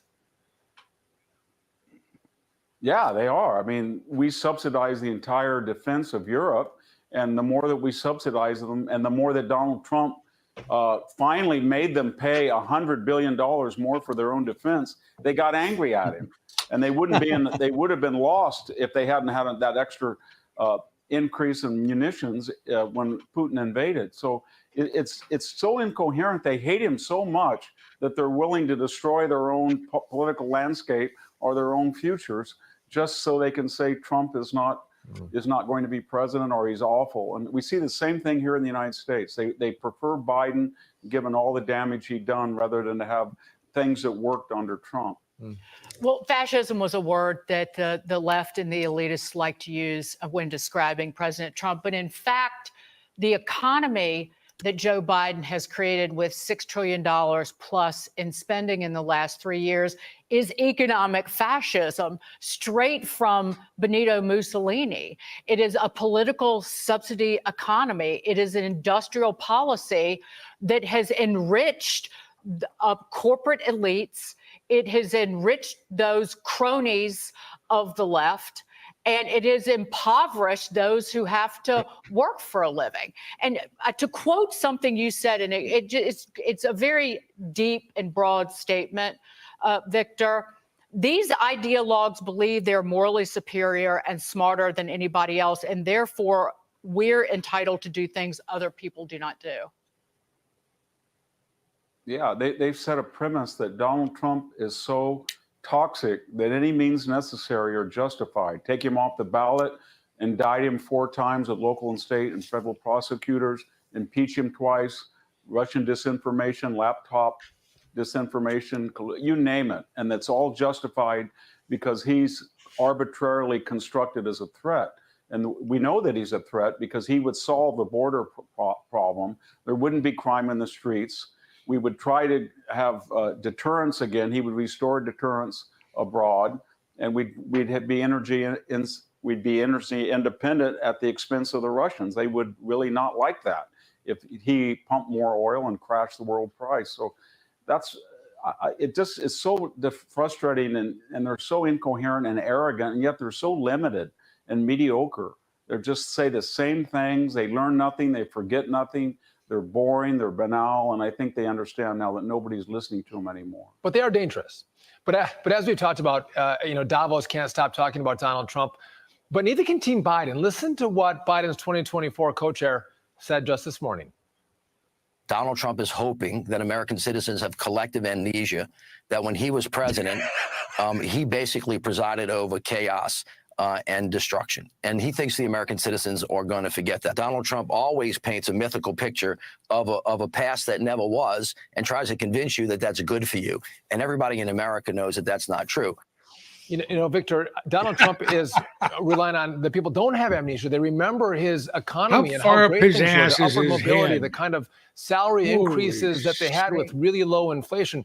He wants them to remember that. And when they talk about chaos, paid to say it. The chaos was created by the left with Russia collusion, impeachments, all of the questions from the media driving a narrative on Donald Trump. I go back and look at what happened in the press room, questions from the left to Donald Trump about Russia collusion, and how calm he was actually answering their BS lying questions to him. Donald Trump didn't create chaos. He created prosperity for people.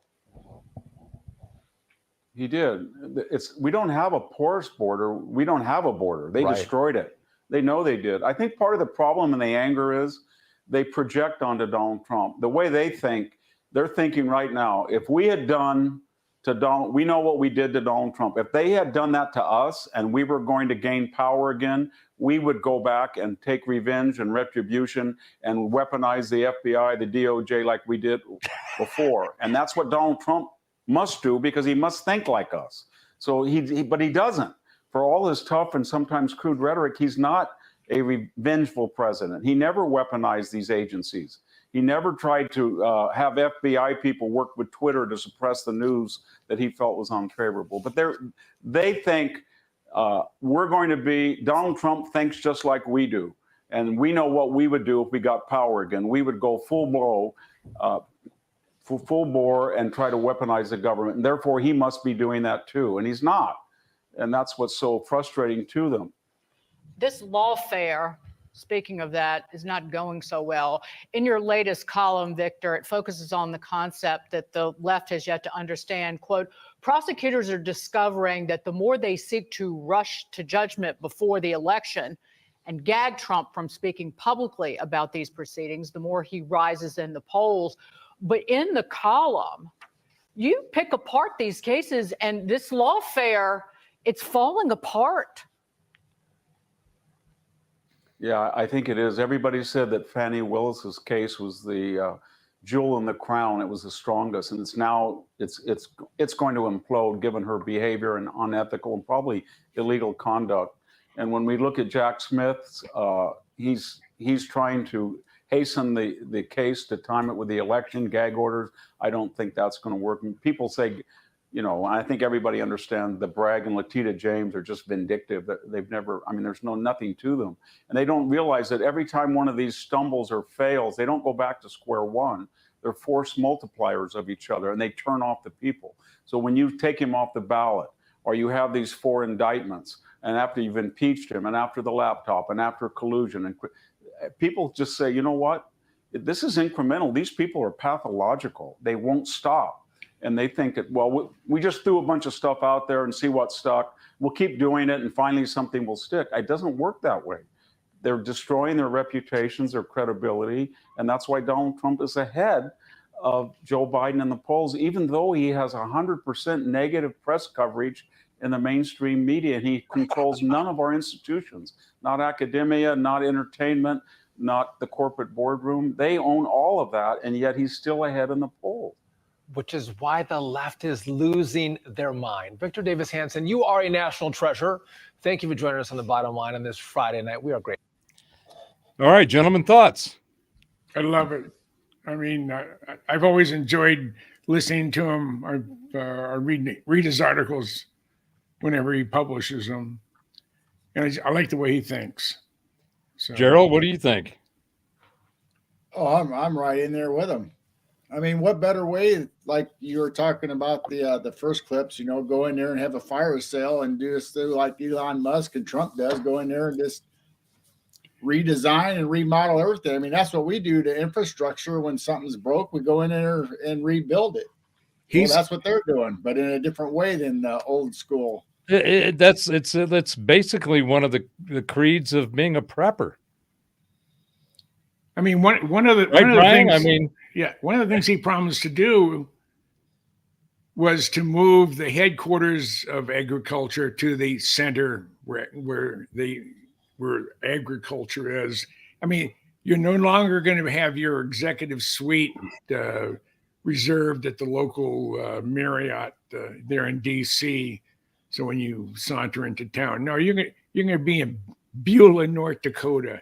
And I have been there. I spent 3 weeks there. Oh God! Do we have our own concentration camps up there? No, this is when they were building Synfuels. Yeah, and they used all of our equipment and maintained it. At the time, it was the largest construction project in North America, and there was 4,000 guys, primarily that worked there. And I walked into the Best Westerns restaurant, which was huge. I walked there in a suit and a tie, and all of a sudden people started throwing stuff at me. I said, wait a second. I ran out. I took the tie off. And I put the jacket on my thing, and I came. Is that better? Yeah, but don't ever do that again. And that was wild. That's So Brian, what do you think so far? What have you heard Victor before? I'm not sure if I've heard his exact commentary. I agree with everything that he's saying. I particularly love the clip of their of the Biden guy talking about collective amnesia and All right. Oh my God. You'd have to be living in a cave. Yeah, well, it's gaslighting. It's not. He's basically doing an MK Ultra handler thing, which is basically rewriting reality and resetting it the way he wants to define it. And the sad thing is, he may be so pathological he actually believes the shit he's shoveling. I think that you kind of have to be to some degree in order to me, there's a great guy up in Canada, Gad Saad, Saad, writes some great books. His latest one is the Parasitic Mind.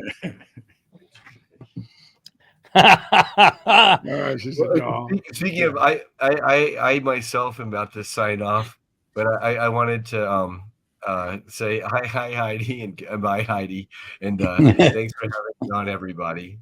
Brian, see you next time. All right, thanks, Brian. Hey, thanks, Brian.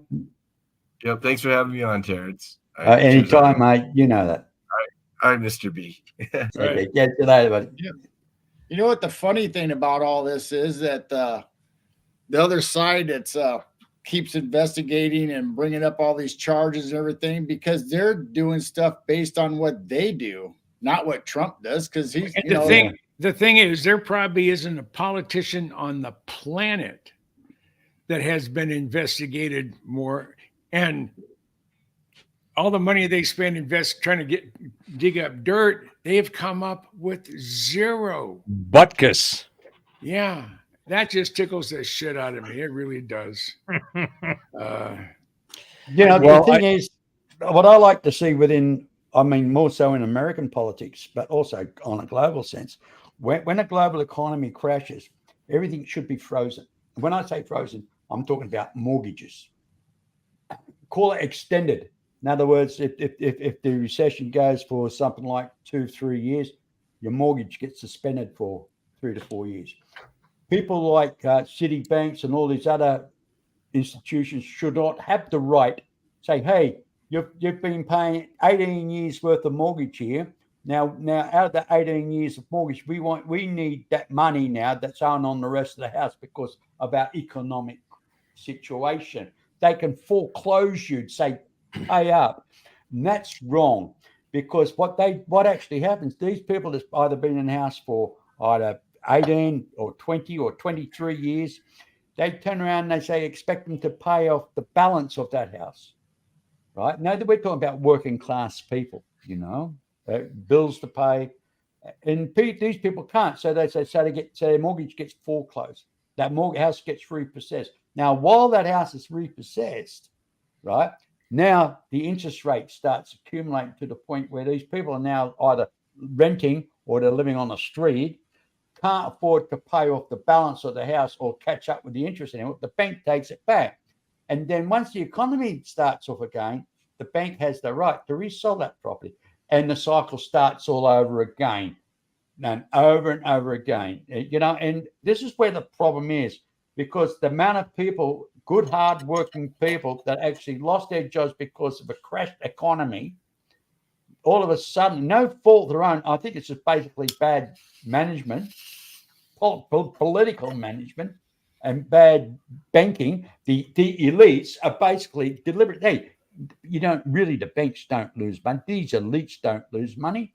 They make money out of people losing money. They make it. And then they resell that property at a higher market rate, and the system starts all over again. So one house could have been repossessed 3 or 4 times over the lifetime of that house. And it's sad that happens. And the government should come in and say, okay, this guy lost his job through the economy. Okay, we're going to freeze it. Or there's an economy. It should reach a percentage and it should be frozen. The only thing that I'm going to say to that, B, is that you don't want the same people and system that has created this crap to fix it. They need to go. I totally agree, but they also need the protection that whatever the new system is should be there to protect the working class man in his home environment. Well, it's to protect everybody. Exactly. And exactly. that's it. Once one of the two terms that are getting tossed around and mixed together, and people don't know what they mean, is either equality or equity. That's the whole thing with DEI, diversity, equity, and inclusion. And then the ESG, well, that's the environmental and social governance. I mean, they keep coming up with these terms that are nothing more than packaged little constructs of control. They're trying to say, we know that, you know, what's not working is got to change, so we're going to come up with this new way to think about stuff. The problem is, it's like Victor said, they're so narcissistic and thinking that they only know what's right, that they can't see that they're wrong, and that's what's happening. And the corruption, and it's all wrong, because look, you're a billionaire, right? How's a billionaire make lots of money? Well, he doesn't necessarily have to own a company anymore. All he's got to do is sell 30,000 shares and watch the shares sell 30,000 shares at the highest rate. Watch the shares plunder down to a lower rate and then buy them back. Well, that's just one of the ways in which the money cycles and gets laundered. And I mean, there's all kinds of things. There's scams up the wazoo. And the main reason that these hurts. scams, yeah, ask Jim, he knows. That's one of the main reasons that this is it's incredibly important, and it's going to be painful when you return the power of the self, of your assets. So think about it like this: in this new model, you will be your own bank. You will have assets, and you'll have a mechanism with which to value those assets that are agreed upon across the blockchain with all of the entries that you do, all the tokens. And then that you are now, because think about it, when we go to a bank now, we go to some place that is empowered or has the ability to give out chunks of money under terms and conditions. Okay. That is completely backwards. You need to be the one that's determining what a value that you have that you're going to negotiate with to get whatever exchange of assets that you're looking for. The reason the whole the currency model, and here's an interesting one. I'll just throw this little turd on the table. When you think about, we have this term called currency, right? That's some material thing that we exchange, and now it's become digitized, right? Tangible asset. But it's a tangible asset, and now we've given it an intangible ID in the form of ones and zeros out across the interweb, okay? Wherever those systems are, where our data is that we don't own, that we can only access if we have a password. I mean, it's all backwards. It's all out there. What'll happen with the system is it'll come here, and then you'll be able to control the access out there. Okay? That's one thing from an intelligent person. But there's a lot of dullars out there that couldn't hit their ass with both hands. Well, the thing is they're gonna have to adapt. I mean, well, they're gonna have to. The thing is that first of all, you got to remember that it's not everybody's time. You're not going to be able to save everyone, and because it's just not their time. And they may be, as Morpheus told Neo. Remember when you go in there, he was going into the pods where they were all in the goo. Remember when you go in there, not everybody is going to want to get unplugged. And in fact, some of them will fight to stay plugged. So you gotta use some discernment, some discretion, right? So the whole idea of what we are going through now, what I'm trying to show with these clips, is that, to me, when you think about the narrative that we are all pummeled by, how chaotic, inconsistent, plain out nuts, but a lot of volume and a lot of velocity. You're getting a lot of it, and it's very loud. But all of it is like, no, that shit doesn't make any sense. We just listened to, I don't know, 15 minutes or so of individuals speaking logic in a calm, reasoned, and well-delivered way that we all agree with. There hasn't been anything that any of these people they've said and that we've watched. I'm 100% down.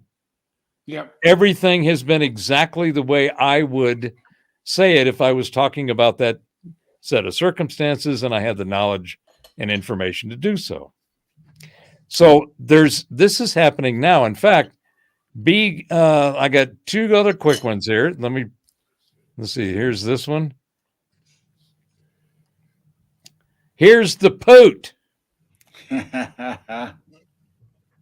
The Poot had a few things to say recently. Let's have a listen. But the people inhabiting these territories, you know that even better than me, have always identified themselves as nothing but as a part of Russia. That's why the voting results were like that. This is an obvious thing. That's why the voting results were like this. I always talk about this. Nobody can force you to come to the polling station. Probably everything can be rigged, just like the previous US elections were rigged through mail voting. It is clear.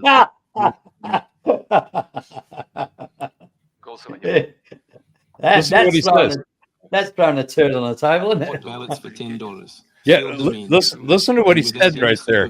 Through mail voting. Let's see. Everything can be rigged, just like the previous US elections were rigged through mail voting. It is clear that it was voting by mail.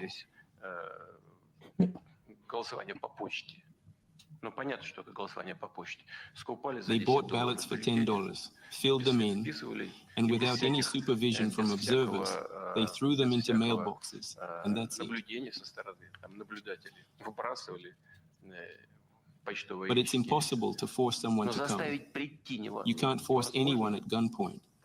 If people didn't want to, they simply wouldn't have come to the polling stations, that's all. This is called voting with your feet, that's all. Here they came and voted. What is this other than democracy?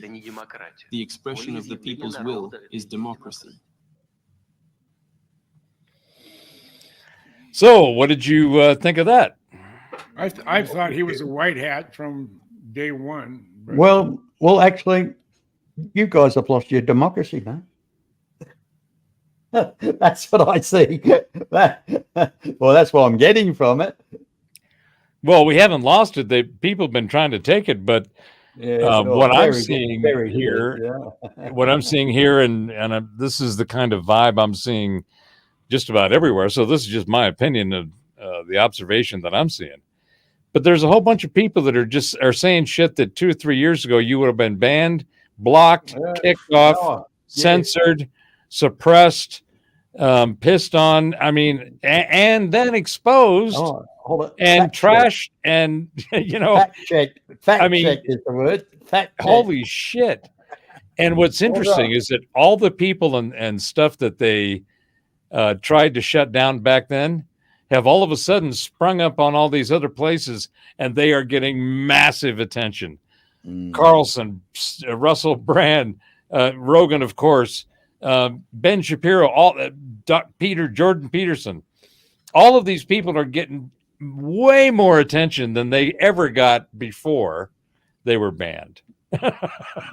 So it's like, well, let's see, based on your performance so far, seems to me that if you're trying to shut shit down, it's not working real well. It gets more popular and spread more than it did before you got pissed off at it. Maybe if you would have shut up, it would have went away.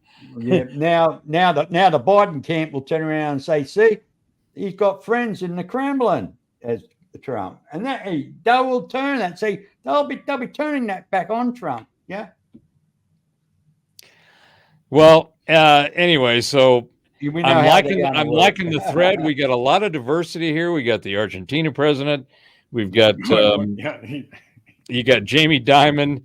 You got in Milei, Javier is badass. I'm all on his side. Let's see. So, and then we got Jamie Dimon, and then we had the guy at the Heritage, nailed it as far as I'm concerned. And then we had Victor. And now, for a little change of pace, we have the God himself. Yeah. It's never going to get any better. Don't look for it. Because the owners of this country don't want that. I'm talking about the real owners now. The real owners, the big wealthy business interests that control things and make all the important decisions. Forget the politicians. The politicians are put there to give you the idea that you have freedom of choice. You don't. You have no choice. You have owners. They own you. They own everything. They own all the important land. They own and control the corporations. They've long since bought and paid for the Senate, the Congress, the state houses, the city halls. They got the judges in their back pockets, and they own all the big media companies, so they control just about all of the news and information you get to hear. They got you by the balls. They spend billions of dollars every year lobbying to get what they want. Well, we know what they want. They want more for themselves and less for everybody else. But I'll tell you what they don't want. They don't want a population of citizens capable of critical thinking. They don't want well-informed, well-educated people capable of critical thinking. They're not interested in that. That doesn't help them. That's against their interest. That's right. They don't want people who are smart enough to sit around the kitchen table and figure out how badly they're getting fucked by a system that threw them overboard 30 fucking years ago. They don't want that. You know what they want? They want obedient workers. Obedient workers. People who are just smart enough to run the machines and do the paperwork and just dumb enough to passively accept all these increasingly shittier jobs with the lower pay, the longer hours, the reduced benefits, the end of overtime, and the vanishing pension that disappears the minute you go to collect it. And now they're coming for your Social Security money. They want your fucking retirement money. They want it back, so they can give it to their criminal friends on Wall Street. And you know something? They'll get it. They'll get it all from you sooner or later, because they own this fucking place. It's a big club, and you ain't in it. You and I are not in the big club. And by the way, it's the same big club they use to beat you over the head with all day long, when they tell you what to believe. All day long, beating you over the head in their media, telling you what to believe, what to think, and what to buy. The table is tilted, folks. The game is rigged, and nobody's... Oh, that was the end of that. Yeah. So I know it's funny but true. It's sad. It's sad. Well, George was the master of that, and I've got one last thing, and this is for you, B. Okay, mate. I want you to look at it, read it, and go from there. Whoop! Shit! I stopped the share. Hold on. Shit! I thought I said present. All right. Hold on one second. Here it is. That's for you. Thanks,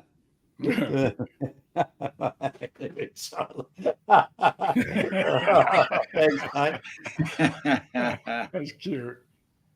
It makes you think about it, right? Are the two E's and B's silent? I like it. It's good.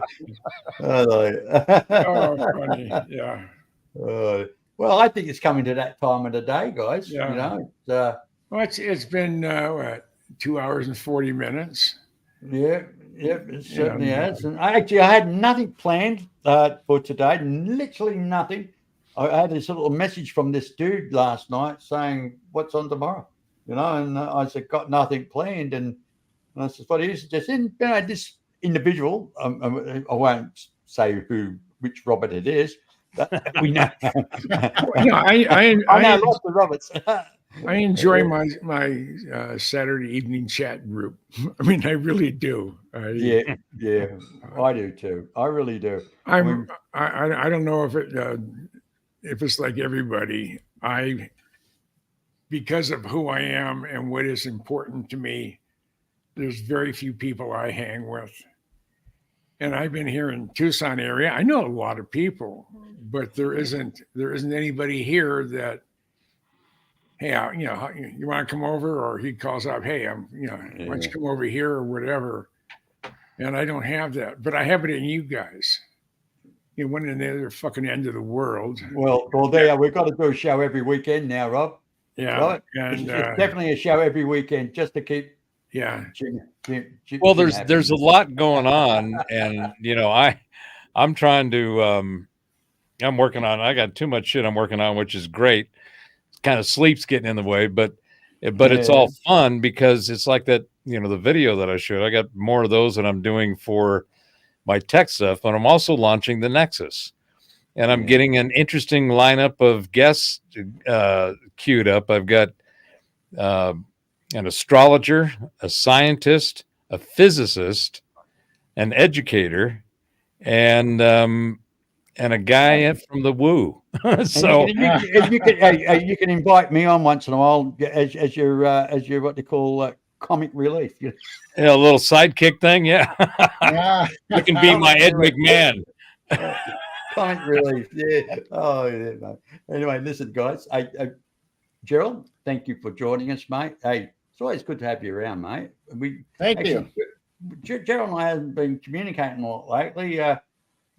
He's been busy with his thing. I've been busy with mine, and I haven't been well at all. But that's what happens when you get younger. You get, isn't it, Jim? As we get younger, we tend to feel things more. Yeah, every joint in your body hurts, and your teeth hurts. So you take them out and set them over here so they don't bother you anymore. I lost almost all these teeth here in a bike crash. Not a bicycle, but my Honda 50. Right. And it was up behind Stanford. It was coming down Whiskey Hill Road, I think it is, and it's real windy. And I was coming around a bend, and there's a guy in my lane, and it was good. It was either I was going to go over the cliff into rocks, or I was going to go and try to go into the side of the road in the shoulder, which is gravel. And I stopped. I mean, I'm going like this, and all of a sudden, my little Honda hits the pavement. It stops. For the law of physics said, nope, you're going to go over and land on your head. No helmet, no gloves. I had a road burn all the way down here, and I lost or cracked all the teeth on this side, and cracked my jaw. That makes my posterior orifice pucker. Yeah, it does. Yeah. Well, I originally lost some of my top teeth years ago, and I had crowns for many years. But when I was in the army, I'd done 2 services. 2 tours of Northern Ireland as a peacekeeper. Turned around, my mate and I turned around the corner. I caught a shotgun butt right in the mouth, split all the bottom lip open, and my teeth just went. I woke up in Aldershot Military Hospital. They flew me straight to Aldershot, and I got over it. And had new teeth put in. They put some crowns in, but crowns unfortunately don't last forever. So, no, either do we. That's true. But you try to have as much fun as you can while you're here, so when that time comes, you don't have any regrets. Yeah, and come January 28th, I had that was the day Challenger blew up 38 years ago. It was also the day I was laying in an operating room table at Mayo Clinic, and it does an incredible thing when you're 40 years old to have someone tell you, Mr. Goodall says, your chance of surviving this surgery after 5 hours is, for all intents and purposes, 0, but we'll say 5%. Oh. And I was under it for 11 hours, and the surgery itself was 9.5. But it didn't hit me when I was first told that. And it took 36 hours. And I was at my favorite place to go every evening for 45 minutes. I'd go to a place called Stone Wings in Bloomington, Minnesota. And they had a live band. I would dance every single song. I was married to my first wife. This is how I coped with stress and strain. I'd go out, I'd dance the entire set. And then that started at 8:30. At 9:15, I got in my car and headed home. It was 4 miles away. So I was told on a Monday that I had a brain tumor, and my chances of survival were not good. It's in the middle of my head. And it was like someone said, one of your filler caps on your tire is missing. That's the emotional impact it had me at first. And so I went home and told my wife and told my son, and my daughter was 2. She didn't understand. And Tuesday, Wednesday, Thursday, Friday, I was at Stone Wings to go dancing for 45 minutes. That's how I kept together. And it was Tuesday night, and I was at Stone Wings, and it was Ben got out, quit at 9:15, and all of a sudden it hit me. You're 40 years old, you're going to die. And it took everything I could do to get out of there without, I only drank Diet Coke, to get out of there and get in my car. And it took me 3 hours to drive 4 miles. I was just absolutely hysterical. I got home. Shelley was wonderful, and she still is. She's like my sister today. And I'm in the family room, and I'm just a puddle.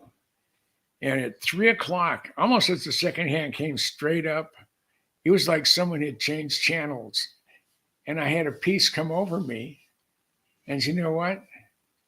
If this is the end, I have no regrets. But if I survive surgery all in one piece, I have to be happy. And my first wife and I, we buried 2 children to illness, and it killed the marriage. She's still, she's still a Mrs. Goodall, and I think the world of her. She's she's like my sister.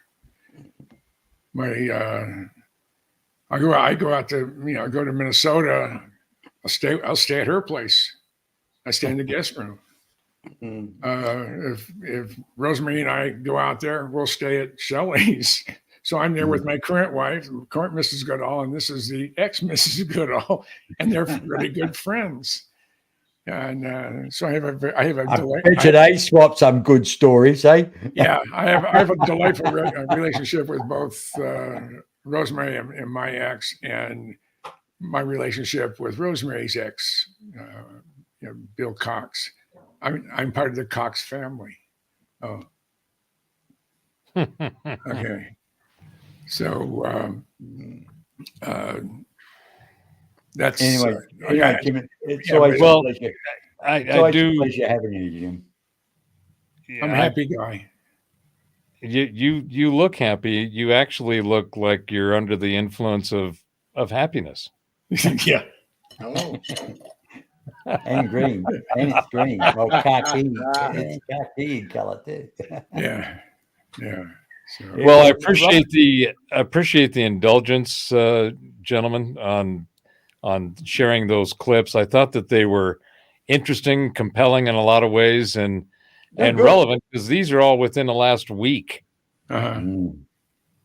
So I know. I heard the new Argentine president, tear into him, and I just sat there and I said, "Is he really saying what I think I hear him say?"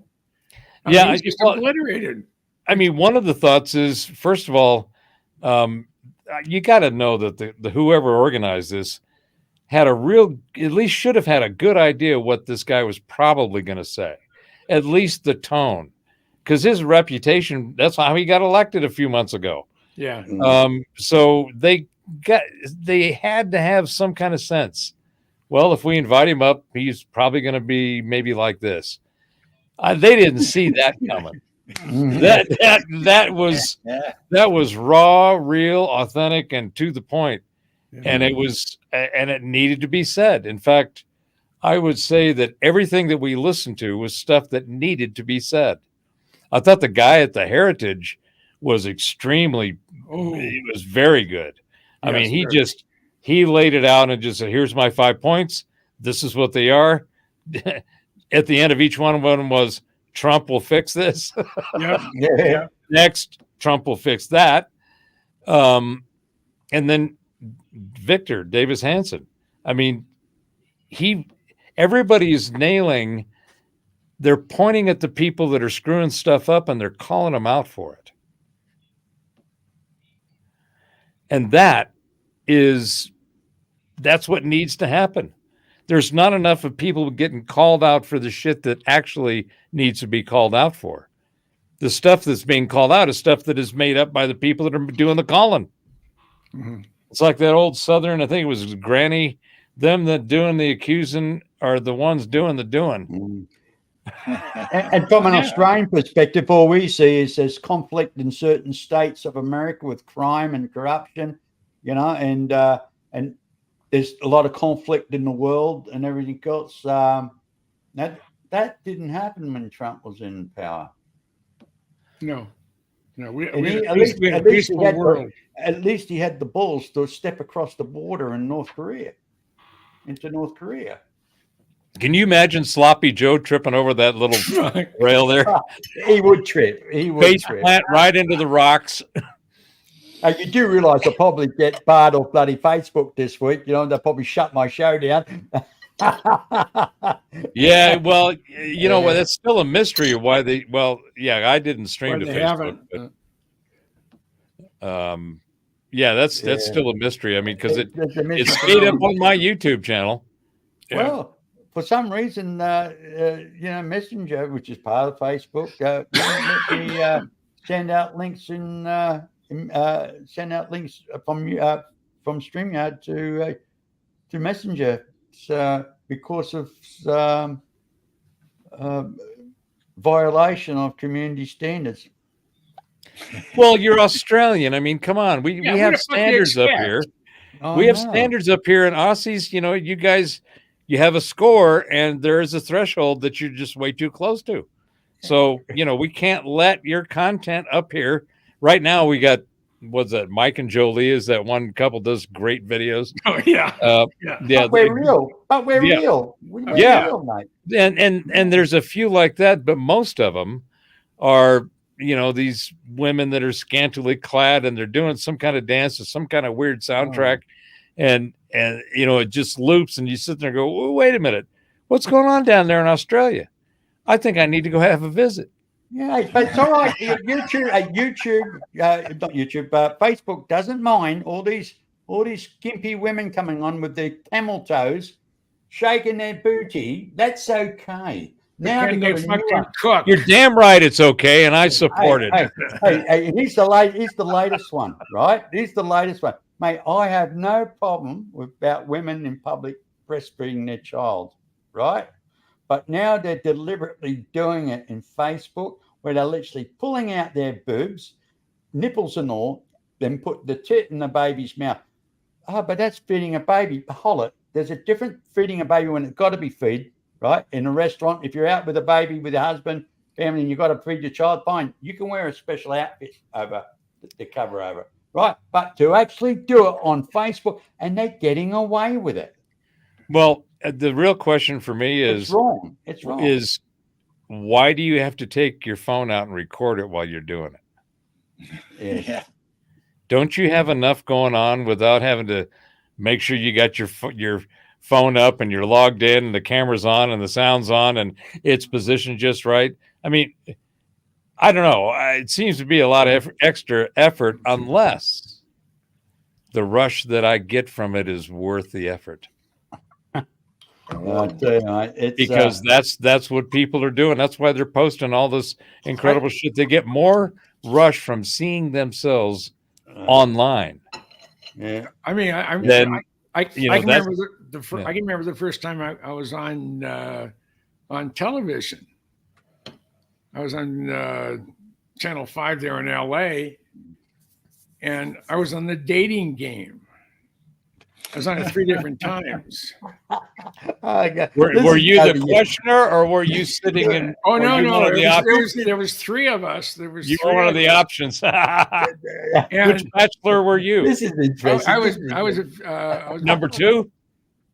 No, bachelor number 1. Bachelor number 1. Yeah. Yeah. Tell us who you are that we can actually publish on national network television. I think it was 27 June 1967. I wonder if we'll find that on YouTube. I wonder if we could find that on YouTube and their archives. Yeah, I have everything on YouTube pretty much. But it's a 27th or 21st, I don't recall. But it was a dating game, and I saw the girl when she came around, and I went, "Oh, thank God!" I mean, she was like her face was a proving ground for Claricel. You were the happy loser. Oh, yes, I was. Yes, I was. And the guy next to me was a character. It sort of reminds me of my buddy Joel. He was he had a Corvair Spider, 6-cylinder. I mean, it was hot. And he said it was a poor man's Porsche. And I had my big black Camaro. So we went out racing, up and down Mulholland and stuff like that. And those the good old days. I remember you know, when you bring up stuff like that, I had this flashback of Whittier Boulevard on a Friday night in my 65 fastback Mustang. And I had twice pipes and my suspension was up. But I mean, there was Camaros and Firebirds and Chargers and Dusters and God knows, you know, all these. On what boulevard? Where? Whittier Boulevard. Yeah, that was one of the big cruise scenes. Bob's Big Boy on there, and that was the hangout. I cruise Van Nuys Boulevard in Van Nuys. I cruise up and down Hawthorne Boulevard, and I would cruise over in the east. Because I grew up in the. I was in L.A. I'm a little bit ripped right now, so I forget what I was going to say. Really? I didn't notice. You guys notice anything? No. Yeah, I didn't see anything. I didn't hear anything either. It's medical, so it's okay. Okay. And it's got to be. I told you I had the brain surgery. I had incredibly severe headaches for 10 years. And I was almost taking a lethal dose of Tylenol and Advil, and that'll kill you faster than anything. But he would keep to a livable level. And he had to do it every 4 hours. So it was 3 extra strength Tylenol, 2 Advil around the clock. And finally, I decided, and my doctor decided that, hey, it's going to kill you. So it's funny you didn't out with ulcers, mate.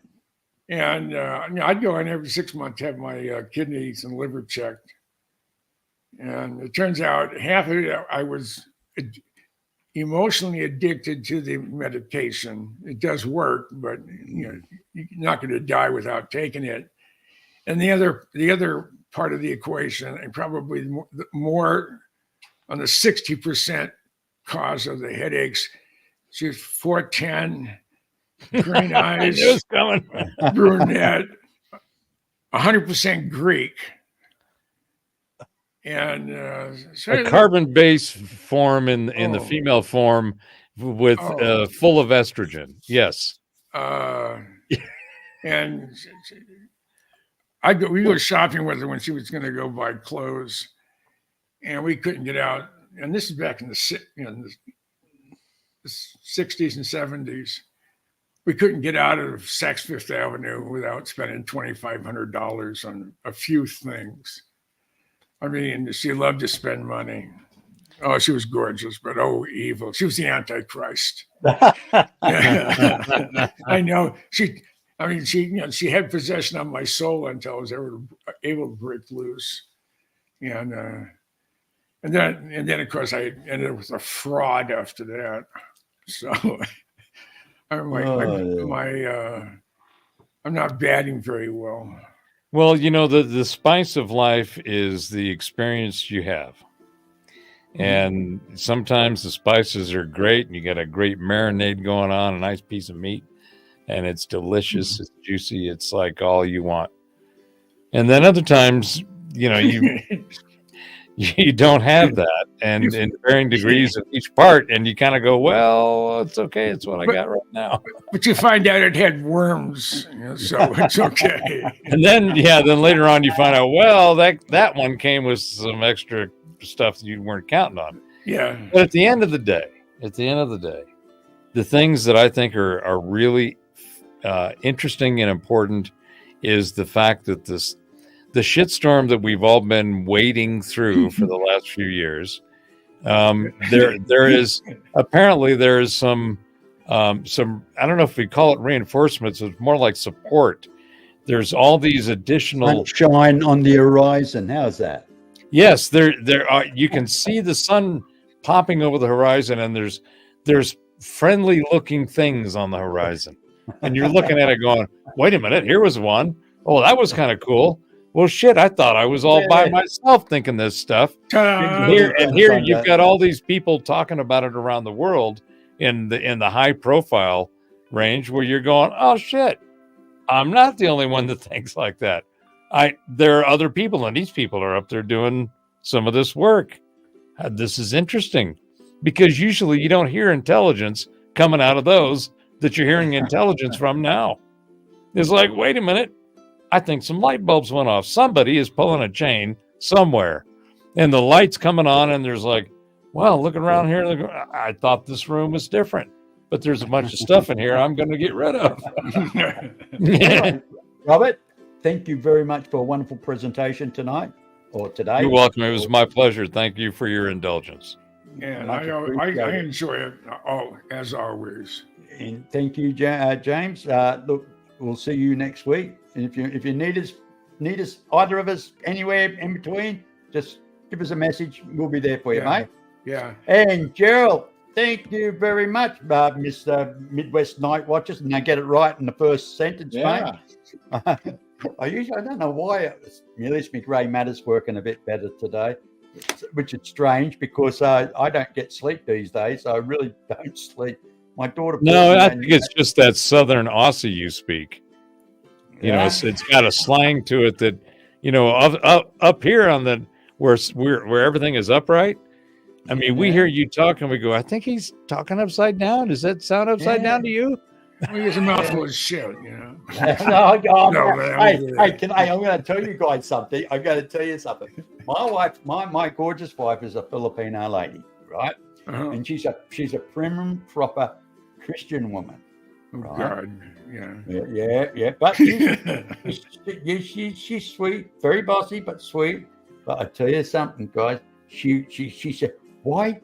Because they don't understand our Western sense of humor, right? Like it's a sickness to most people. And she says to me, why do you let them talk to you so disrespectful? And I said, they're not talking to me disrespectful. What? Yes, they are. And I said, no, they're not. I said, I give back the same shit they give me. Yeah. No, that's fine. That's what friends do. But she can't see. She doesn't understand the concept. So she just put her hands up and says, "Oh well, it's your show. It's your go."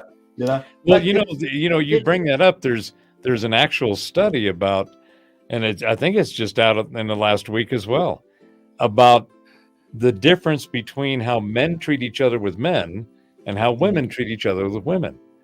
And it was fundamentally on the line of men can, the summary statement was something to the effect, men get together with their friends, talk shit to each other, and then they go have a beer. Women talk shit about each other and then cause all kinds of chaos. They can't, once they start getting on, another female in the group thing, then it's okay, can't do that anymore. And they don't have the perspective that men have, where we want to fuck around and joke and slap each other around because we know we're going to get some back. But it's a good time doing it because everybody's like, "Oh, that was great, man! You got that one done. I'm going to get you back." I've had people, say, "I thought you hated that guy's guts." I said, "I don't know. He's like a brother to me. You keep calling me asshole all the time." Well, because he is. But he's still my best friend. But at least he's my asshole. Yeah. Anyway, guys, I'm going to call it quits today. For today, and listen till next week or whenever. And well, definitely next week. I know it's got to be a Saturday night thing.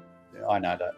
And hey, thank you guys for joining us, and thank you everybody. Don't forget to like and subscribe, and tickle that little fella down there, and hit the bell, and you'll get notification. And I don't know what we're going to be talking next time, but I can guarantee it's going to be a lot of subjects, and especially if Robert Bauer's in on it. And not my fault, man. You ask, I deliver. That's all there is. Oh, I know. Come on. Don't spit the dummy. Come on. I'm doing my thingy. Hey, I much appreciate everything you do, Rob. Anyway, okay, everybody. And it's this is Mr. B here. Yeah. Hey, remember, be nice, be kind, aspire to inspire one another, and lift each other up so we can hugs and kisses from sunny Arizona that we're going to get rained on tonight. Yes, it's very warm here today as well. We've had some very hot weather. So, and again, guys, thank you very much. And I think it's time for me to kind of sign out and say, hey, this is Mr. B going. See you later, alligators. I enjoyed it. Hey, you know what?